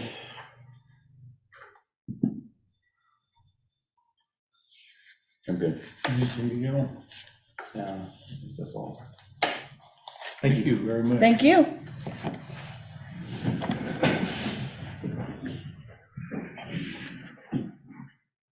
Thank you.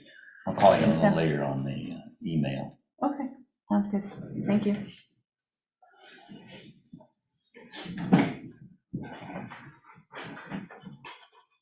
Okay, next thing we have would be the CSU extension report. That will just be the written report today.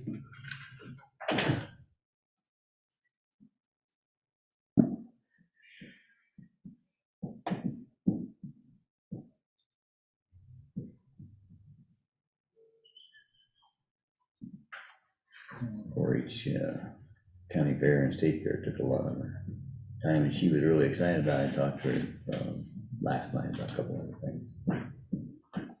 Caitlin is judging, I believe, today, Yeah. tomorrow down there at the state fair.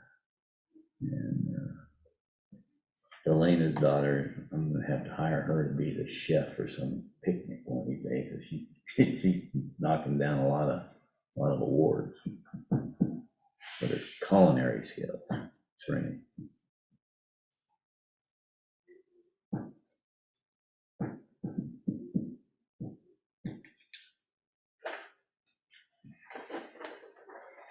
Any questions on her report? No.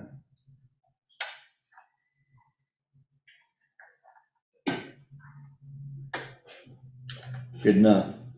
All right. That concludes the staff reports. We have no unfinished business on the agenda. New business, first item we would have would be the accounts payable.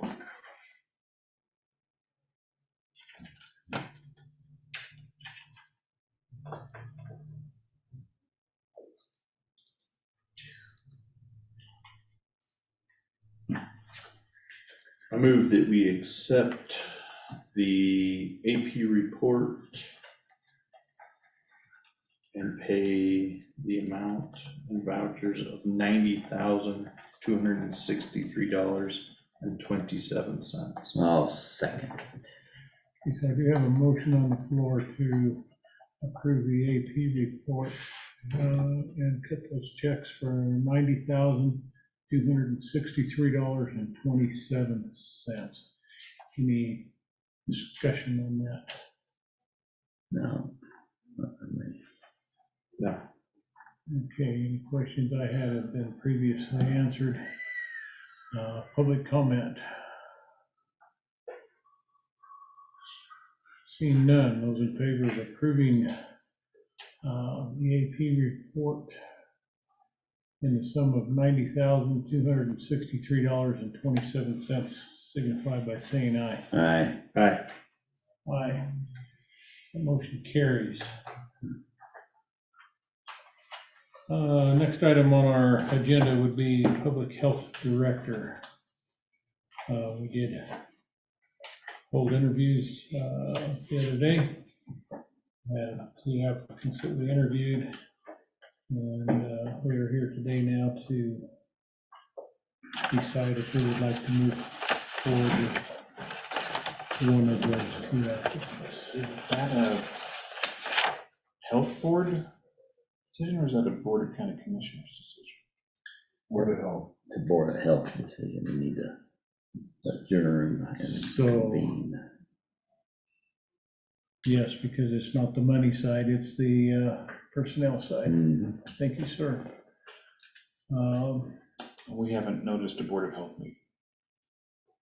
Okay. I don't mean to throw wrenches into things, but No, I'm glad that you caught that, sir, because we put it on here as, Yeah, I didn't think about that. I put it well, I didn't on. think about it until you called it up, and Yeah. Well, thank you for catching that, because we did not. We'll just do it we'll do it at the next meeting. Yeah.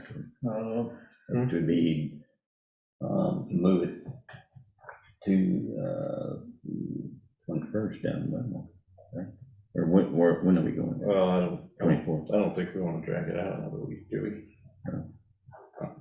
Doesn't matter, I don't think. Probably doesn't. Whatever you guys. It doesn't matter. You're the chairman of the Board of Health. We're gonna meet. It doesn't matter. I would be available tomorrow afternoon if you wanted to have one then. 24 hours. Yeah, if we went tomorrow afternoon, we would be. I didn't even think of that. Thank you for catching that, sir. That's why you're invited to these meetings. yeah, well, One of the I reasons. fear I should have cut it before we got to that part of the agenda.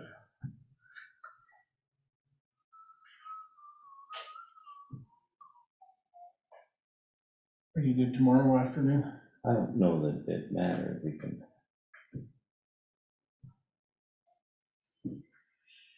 Tomorrow.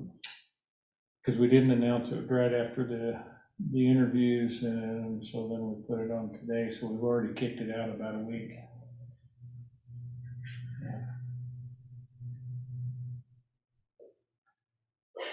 Tomorrow afternoon. But I guess that would be your call. Let's do it at 3 o'clock tomorrow. Okay. 3 o'clock tomorrow.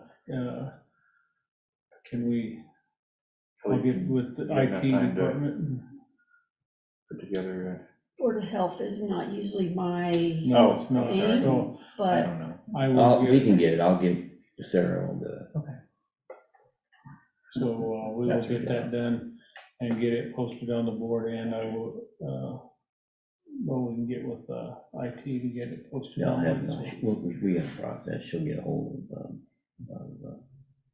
So you get a hold of Jordan. Jordan and we'll get it done. Okay.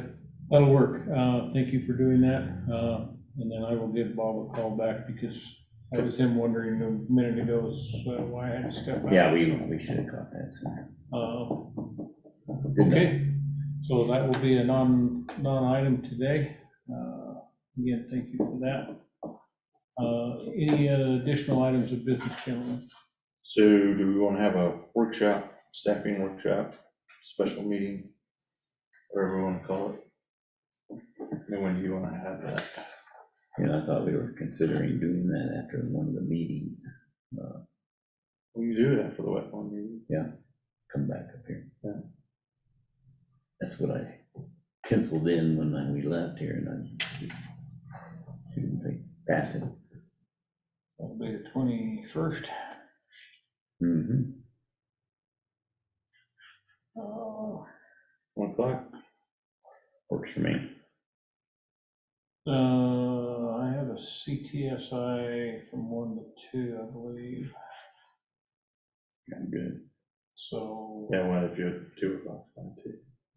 2 o'clock would work for me, because then Sorry. the next one would be at 4 o'clock that I got. Okay. 2 to 4. Okay. and what's that for? Staffing workshop. That'd be BOCC admin, It's organizational whatever we're gonna look at for. staffing. Yeah, I guess we did kind of talk about it a little bit. Staffing for finance department. So finance department and, well, emergency Admin, what management. PIO, emergency, it was a big look at the organization Yeah. and the fact, how we are staffed now with the resignations we've had. Work. Yeah. So do you want me- Cross-departmental staffing workshop. There you go. Or interdepartmental. That's a $5 word. And my 4 o'clock could go if it had to. All right.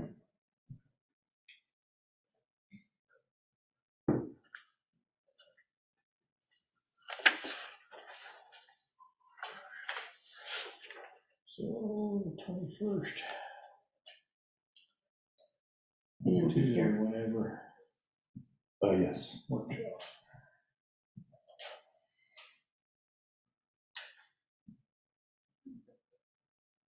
Thank you for that. Anything else? Just, I guess, want to reiterate Wetmore, next week, Wednesday, meeting will be down in Wetmore at 9 o'clock. And then it'll be the 29th. We'll have our regularly scheduled BOCC meeting here, and I'll see if Sam Denard can move to that afternoon. Okay. I'll call him today and confirm that. Then I'll let you guys know if that doesn't work and we have to move it to a different day. Okay.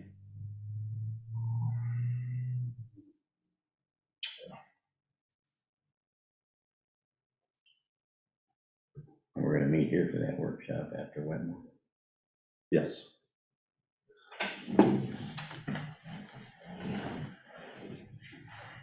Okay. Anything else from you, sir? Nope. Public comment. Yes, sir. I'd like to comment on the sheriff's request for the laser-driven $40 speeding tickets. A couple things. One is, surprises me that this county would consider electronic equipment to monitor anything, but the biggest thing is, in my mind, $40 with no points, with ease of payment through the mail, etc., takes all the diversion away from speeders to not speed, because it's basically a small nuisance as opposed to a bona fide punishment. Considering some of the rates of speed I've seen on, not even highways, on local roads, for instance, Copper Gulch is a good example, where people are running 65, 70 miles an hour down a partially dirt road with many blind hills. I would strongly encourage keeping some sort of bona fide punishment for, what would you call that? High-level offenders, at least, in the speeding thing. And it sounds like this program wouldn't allow that. I guess I assume if there's an officer around, they can still pull a high rate of speeders over for a higher rate. But my concern is the laser picking up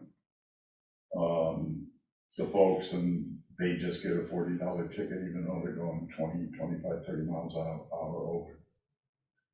But if that's coordinated, then the whole thing's moved. But Thank you, sir.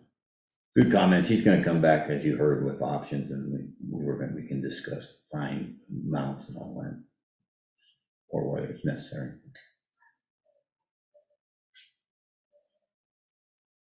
Yeah, still some questions on that. Any other? Seeing none. I will adjourn this meeting at 12:19 PM. Amen.